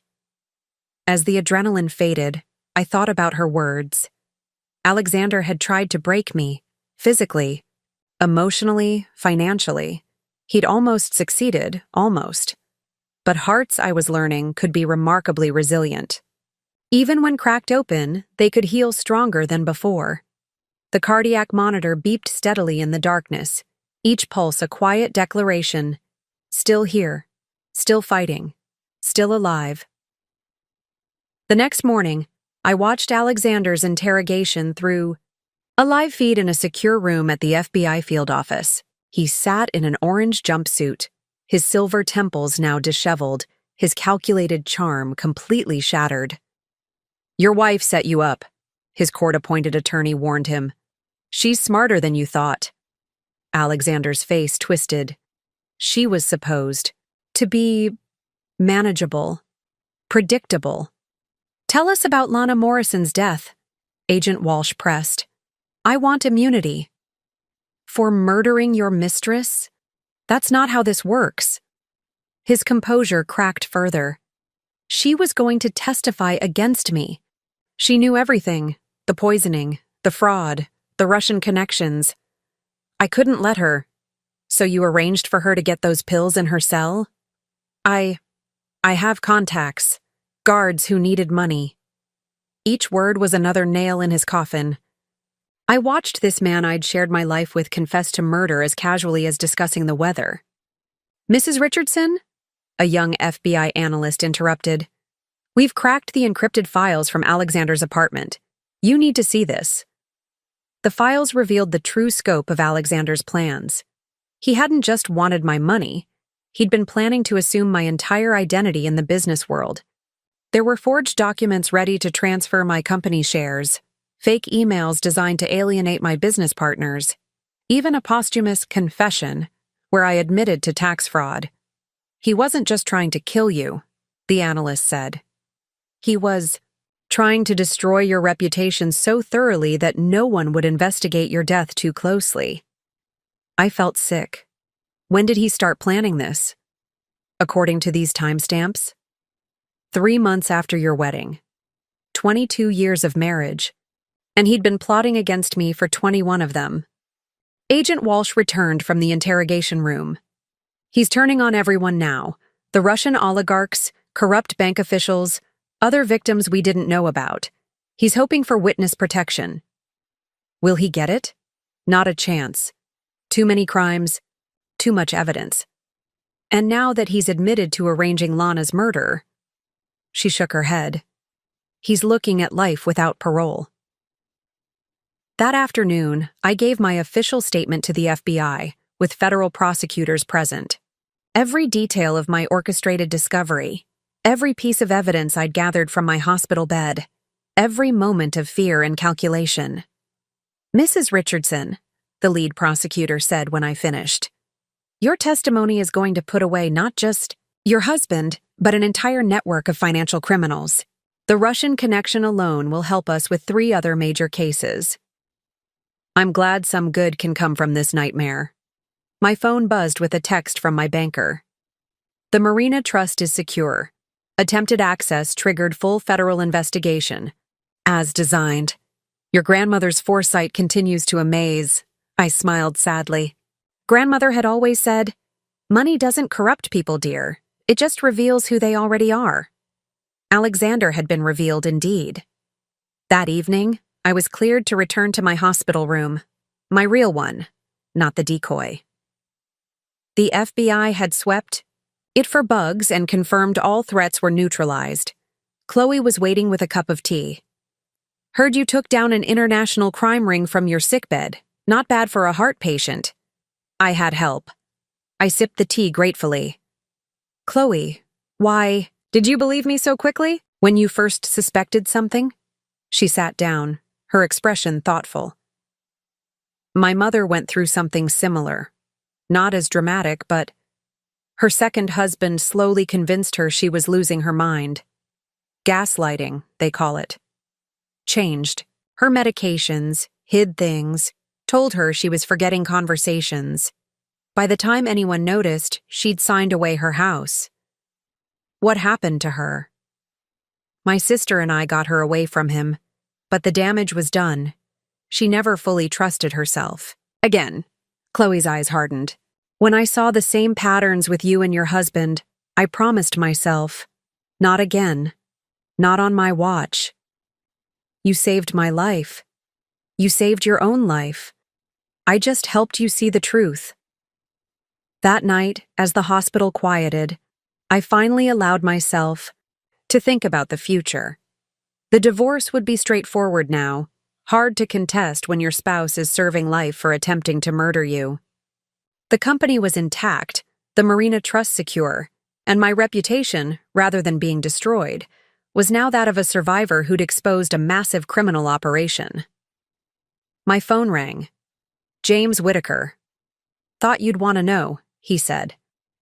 We found more of Alexander's victims, 7 other women, all wealthy, all with mysterious health problems after marrying him. None of them died, but he was practicing, I finished. I was going to be his masterpiece. Looks like it. The FBI is contacting them all. You've given them the courage to come forward. After we hung up, I stared out my window at the Boston skyline. Alexander had called me calculating as if it were an insult. But calculation had saved my life.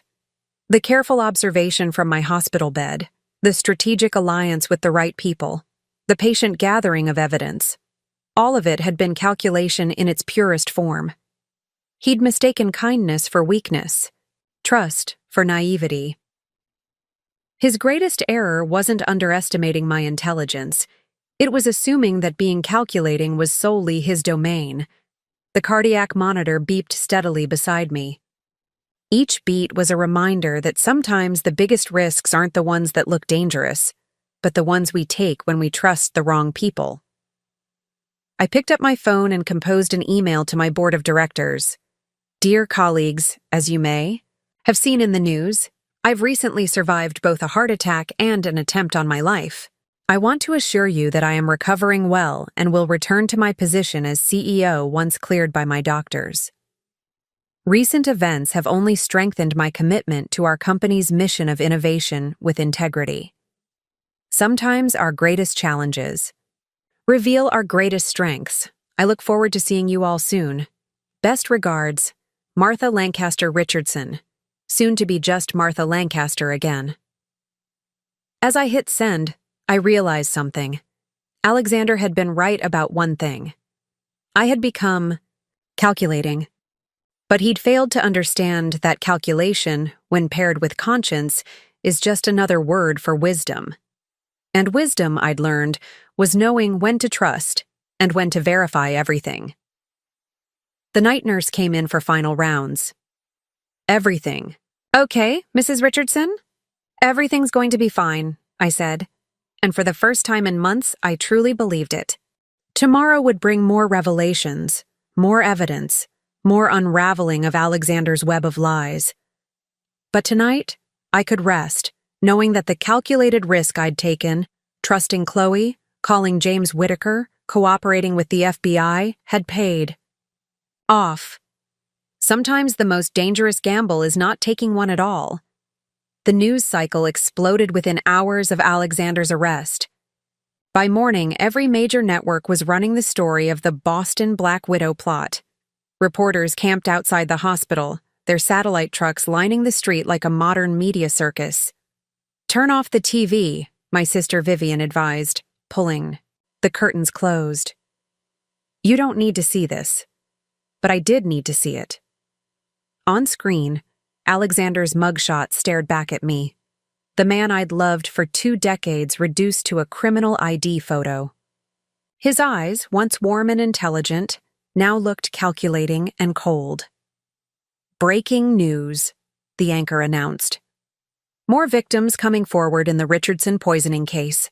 Federal investigators now believe Alexander Richardson may have targeted up to 12 wealthy women over the past 15 years. 12. I felt sick. My phone hadn't stopped ringing. Business associates, distant relatives, old college friends.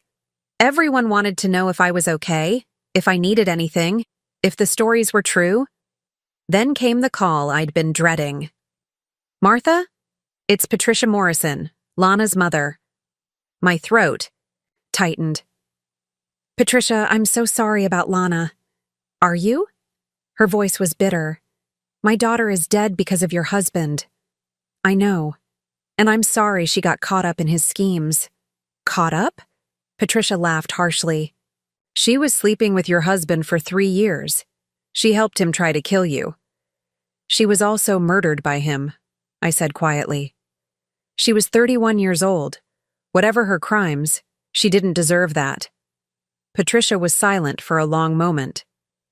Then, she asked, "The FBI agent said you have recordings from the hospital. Does she say anything about me?" I closed my eyes, remembering one particular recording where Lana had sobbed to Alexander about disappointing her mother. "She said she loved you." I lied. That she was sorry for the choices she made. Patricia's sob was audible. "Thank you." After she hung up, I sat in the uncomfortable hospital chair, thinking about the ripple effects of Alexander's crimes. Lana's parents had lost their daughter. My business partners had nearly lost millions. The other victims had lost their health, their trust, their sense of safety. Agent Walsh arrived with more updates. "The Russian connection is deeper than we thought. Your husband wasn't just laundering money, he was selling them insider information about tech companies, including yours." "What kind of information?" "Patent applications, research developments, acquisition plans. Information that could be worth millions to the right buyers." I thought about our recent R&D projects, the late nights I'd spent reviewing confidential documents at home while Alexander made dinner. Had he been photographing them while I slept? "We'll need to do a complete security audit of your company," Walsh continued. "Also, the prosecutor wants to know if you'd be willing to testify at trial." "Of course. It won't be easy. His defense attorney will try to paint you as vengeful, possibly unstable from your medications. They'll question why you didn't report suspicions earlier." "Because I didn't have suspicions earlier," I said. "That's what makes a good con artist, isn't it? They make you doubt yourself before you doubt them." That afternoon, Dr. Turner cleared me for discharge with strict instructions for follow-up care. As I signed the papers, he said quietly, "You know, in all my years of practice, I've never seen someone maintain such steady vitals during what you've been through. Your heart is remarkably strong." "Maybe it needed to break first," I said. "To get stronger." Getting to the hospital entrance required a security escort. Cameras flashed as I emerged in a wheelchair. Hospital policy, though I could walk fine. Reporters shouted questions. "Mrs. Richardson, how does it feel to know your husband planned your murder? Will you testify against him? Is it true about the Russian mob connection?" I said nothing, letting hospital security clear a path to my sister's car. But as we drove away, I saw something that made my throat tighten. A small group of women holding signs. "We believe Martha." Survivors stand together. Black widows can be men, too. Stop the car, I told Vivian. Martha, no. Please. She pulled over. I got out and walked to the women, photographers trailing. Thank you, I said simply. One woman, maybe 60, stepped forward.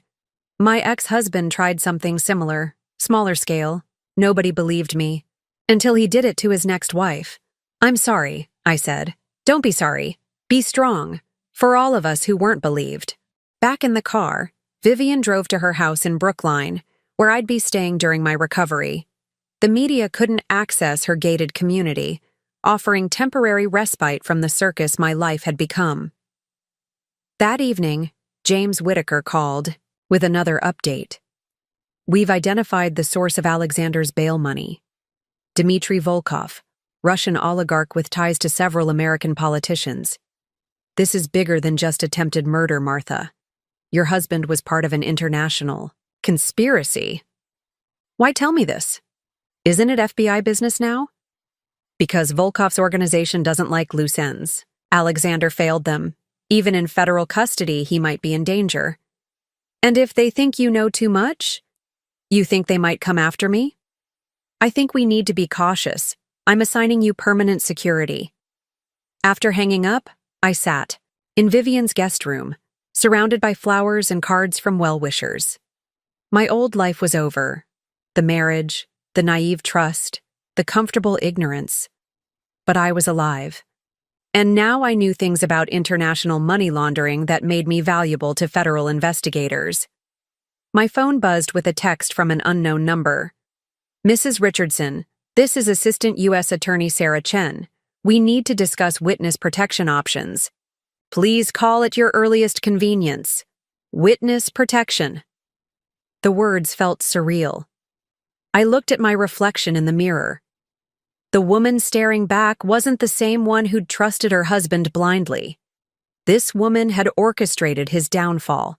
From a hospital bed, exposed an international crime ring, and survived an assassination attempt. Grandmother's voice echoed in my memory. The Lancaster women don't run from storms, dear. We become them. I picked up the phone to call Sarah Chen. Whatever came next, trials, testimony, possible threats from Russian oligarchs, I would face it. Alexander had tried to break me with poison, betrayal, and isolation.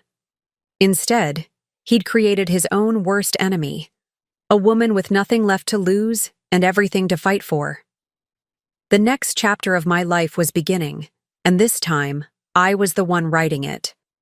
Outside, lightning flashed across the Boston sky, a spring storm rolling in. I smiled grimly. Grandmother was right about storms.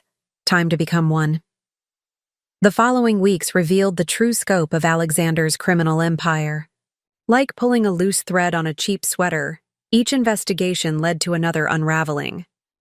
FBI forensic accountants discovered he'd been running 3 separate fraud schemes simultaneously. The Ponzi scheme was just the beginning. There was also insurance fraud spanning 5 states and an elaborate money laundering operation that funneled cash through 27 shell companies. Your husband was basically running a criminal corporation, Agent Walsh explained during one of our daily briefings. He had employees, departments, even a pension plan for his co-conspirators. I couldn't help but laugh at the absurdity. He gave his criminal associates better benefits than his legitimate employees. The investigation expanded internationally. Interpol got involved when they traced money to banks in Switzerland, Cyprus, and the Cayman Islands. Alexander's business trips to Europe took on new meaning as investigators mapped his meetings with various criminal organizations.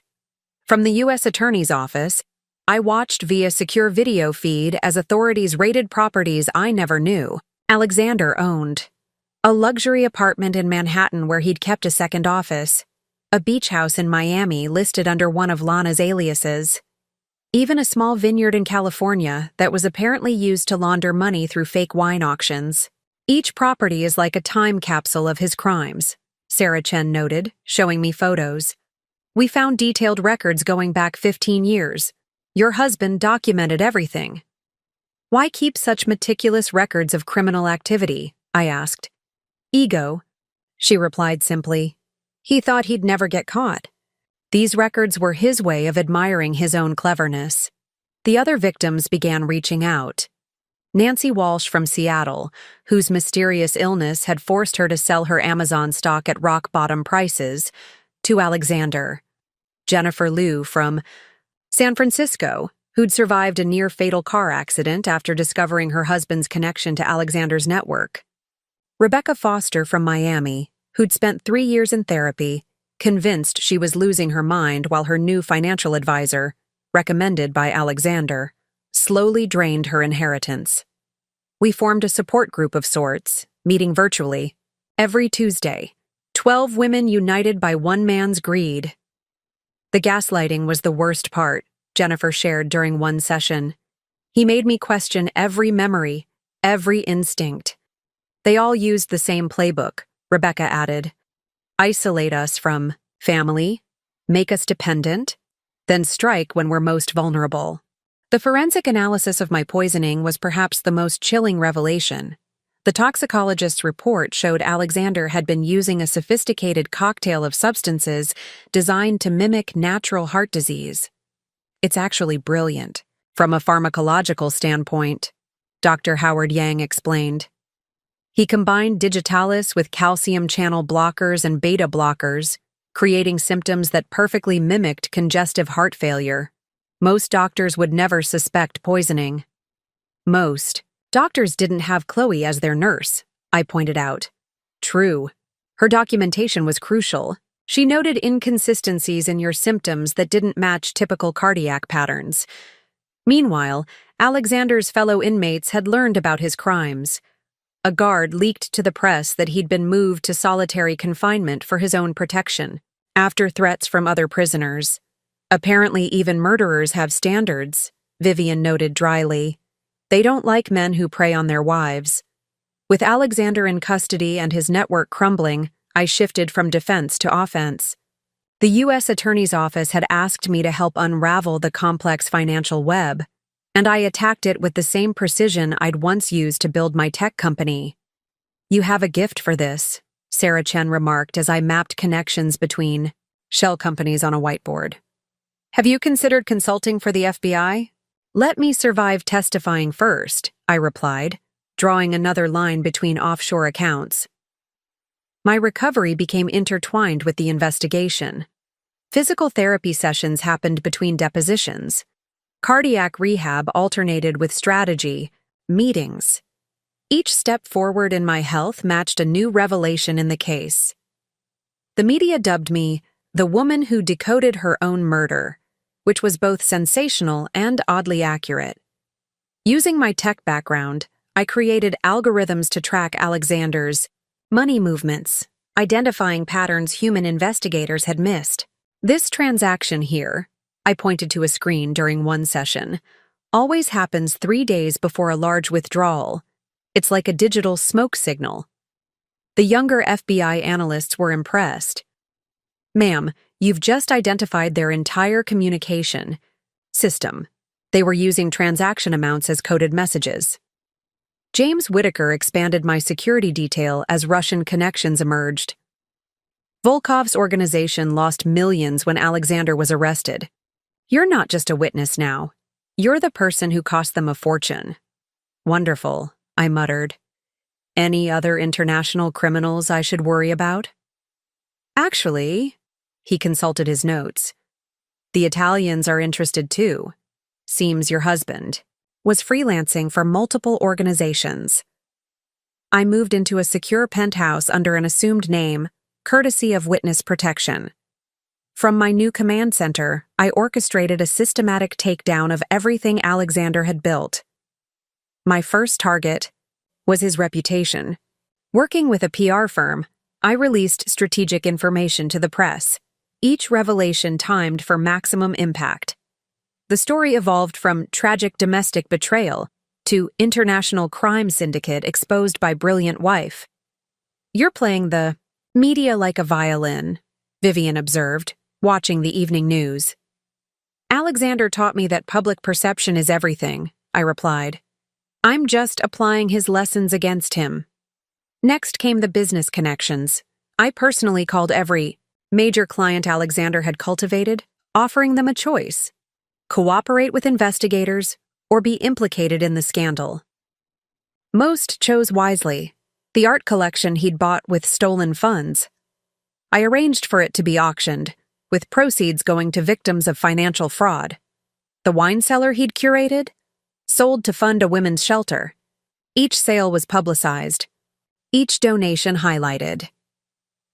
You're not just getting justice, Mitchell noted. You're getting poetic justice. But the masterstroke came when I discovered Alexander's unfinished memoir on his laptop. He'd been writing about his brilliant financial strategies, never imagining it would become evidence against him. I leaked select chapters to financial journalists, letting Alexander's own words condemn him. His ego had documented every crime, every manipulation, every victim. By positioning myself as both victim and victor, I controlled the narrative completely. Alexander had no moves left, no story to tell except the one I allowed. The hunter had been thoroughly hunted, and everyone knew who held the weapons now. The collapse of Alexander's network happened with stunning velocity. Each arrested associate quickly turned state's evidence, and the dominoes fell in perfect sequence. John Tucker, the lawyer who'd forged my signatures, was the first to break.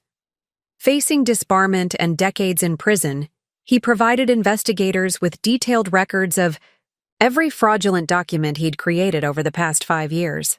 Your husband was meticulous about paper trails, Agent Walsh informed me. He thought they protected him if anyone got caught. Instead, they're hanging them all. Next fell Dr. Morrison. The medical board had already suspended his license, but criminal charges for attempted murder pushed him to full cooperation. His testimony was particularly damaging. He revealed that Alexander had researched poisoning methods for months, even attending medical conferences to learn about drug interactions. I thought he was interested in your treatment, Dr. Morrison admitted during his recorded confession. He asked such detailed questions about cardiac medications. I was flattered by his attention to his wife's care. The FBI used his information to track down the source of the chemicals. They raided a laboratory in New Jersey that had been supplying Alexander with pharmaceutical-grade compounds under the guise of research purposes. The financial network crumbled spectacularly.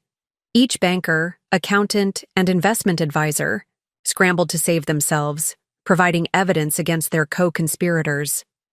Within 3 weeks, federal investigators had frozen over $200 million in assets across 15 countries. Your husband's associates are turning on each other faster than we can process them, Sarah Chen marveled during our daily briefing. I've never seen anything like it. The Russian connection proved most dramatic. When Dmitry Volkov realized the FBI had traced his money, he fled to Moscow, but not before his American associates panicked. 3 high-ranking executives at legitimate financial institutions were arrested trying to destroy evidence. From my secure location, I watched the empire crumble through news reports and FBI updates. Each arrest brought more revelations. Each revelation led to more arrests. Alexander's meticulous planning had created a perfect paper trail for prosecutors to follow. The media frenzy intensified. Black Widow's web unravels, headlines screamed. Financial news channels brought in experts to analyze the sophisticated fraud schemes. True crime podcasts dissected each new development. Then came the most satisfying arrest. Alexander's mistress from before Lana, Karen Fitzgerald, a Boston socialite who'd been helping him hide assets for years. She'd thought she was safe, removed from the recent crimes. Mrs. Richardson, Agent Walsh called to inform me, we just arrested Karen Fitzgerald boarding a private jet to Switzerland. She had $3 million in bearer bonds in her luggage. Bearer bonds he bought with my grandfather's money? I guessed. Exactly. She's already asking for a deal. Apparently, she has information about 6 other women Alexander targeted before you. By week's end, 47 people had been arrested in connection with Alexander's crimes. The U.S. Attorney's Office was calling it one of the largest takedowns of a domestic financial crime ring in Boston history. From his solitary cell, Alexander tried one last manipulation, a suicide attempt designed to delay his trial and garner sympathy. But even this backfired when guards discovered his suicide note contained coded messages attempting to coordinate with remaining free associates. "Your husband just can't help himself," Agent Walsh said, showing me the confiscated note. "Even facing life in prison, he's still trying to run cons." The dominoes had fallen exactly as I'd positioned them, each arrest weakening Alexander's remaining defenses. The hunter who had stalked me so carefully had been caught in a web of his own making, pulled down by the very associates he'd corrupted. Justice, I was learning, was sometimes just a matter of applying the right pressure to the right domino.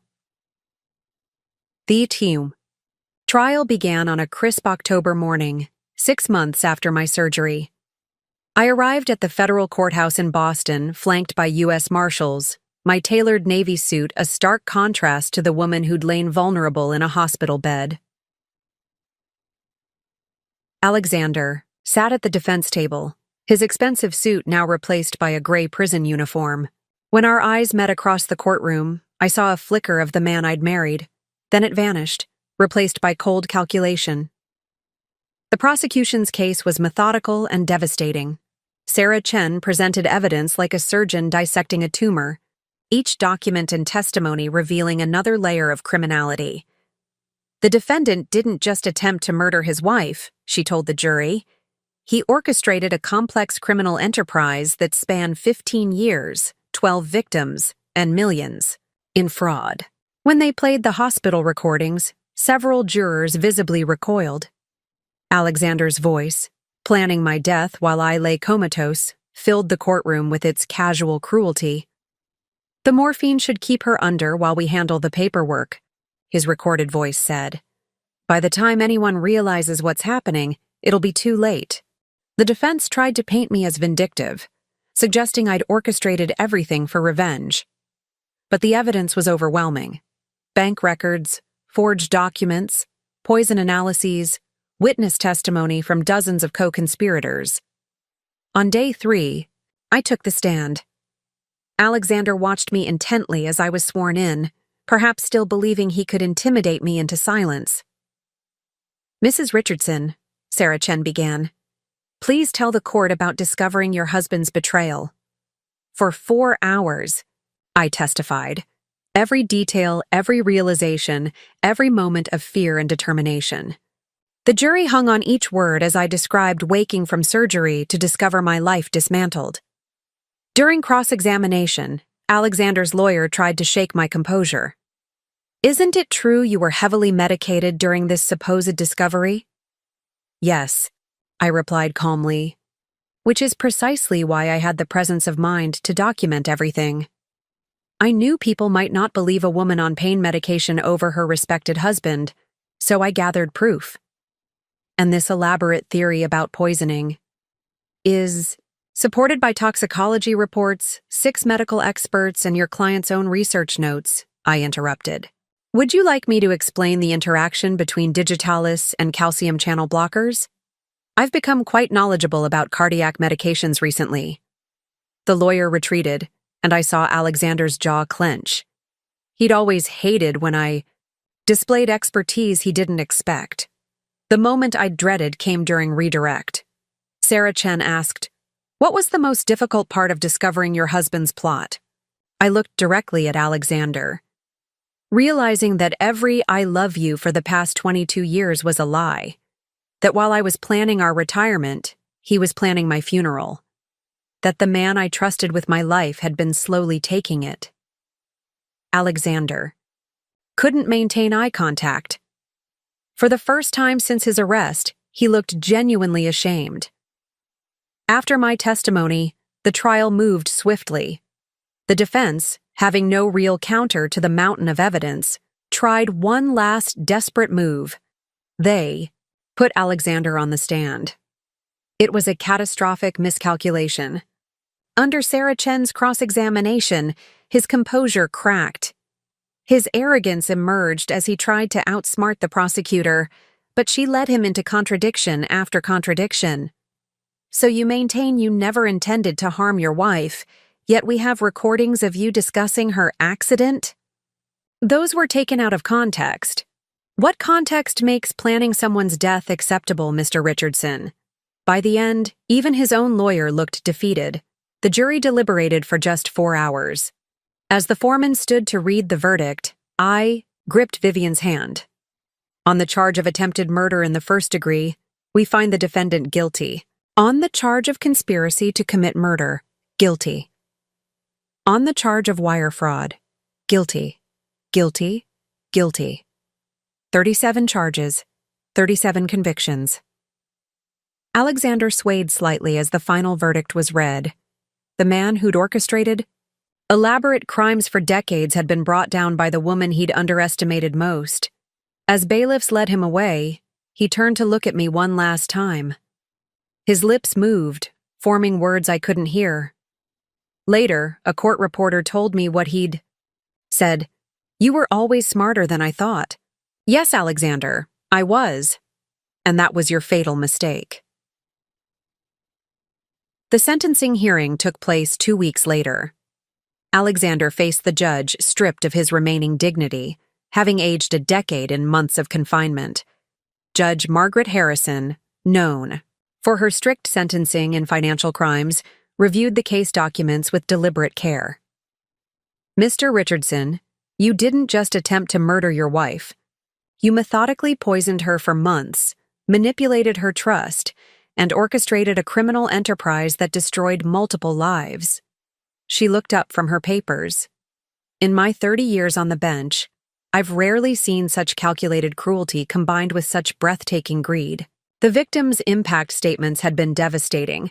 Each woman Alexander had targeted spoke of lost years, damaged health, shattered trust. Some required ongoing medical treatment from his poisoning attempts.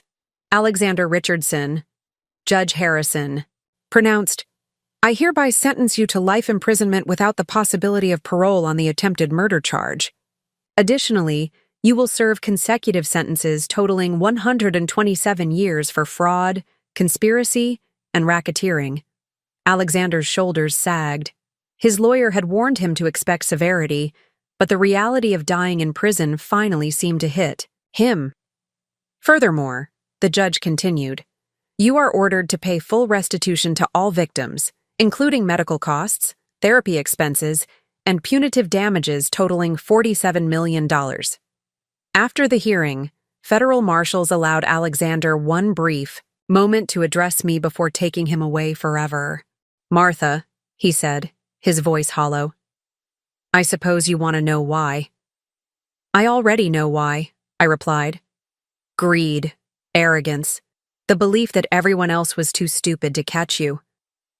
"I did love you once," he said quietly. "In the beginning." "No, Alexander. You loved what I represented. Wealth you could access, trust you could exploit. You never loved me. You loved the idea of getting away with the perfect crime." The marshals led him away, and I knew this would be our last conversation.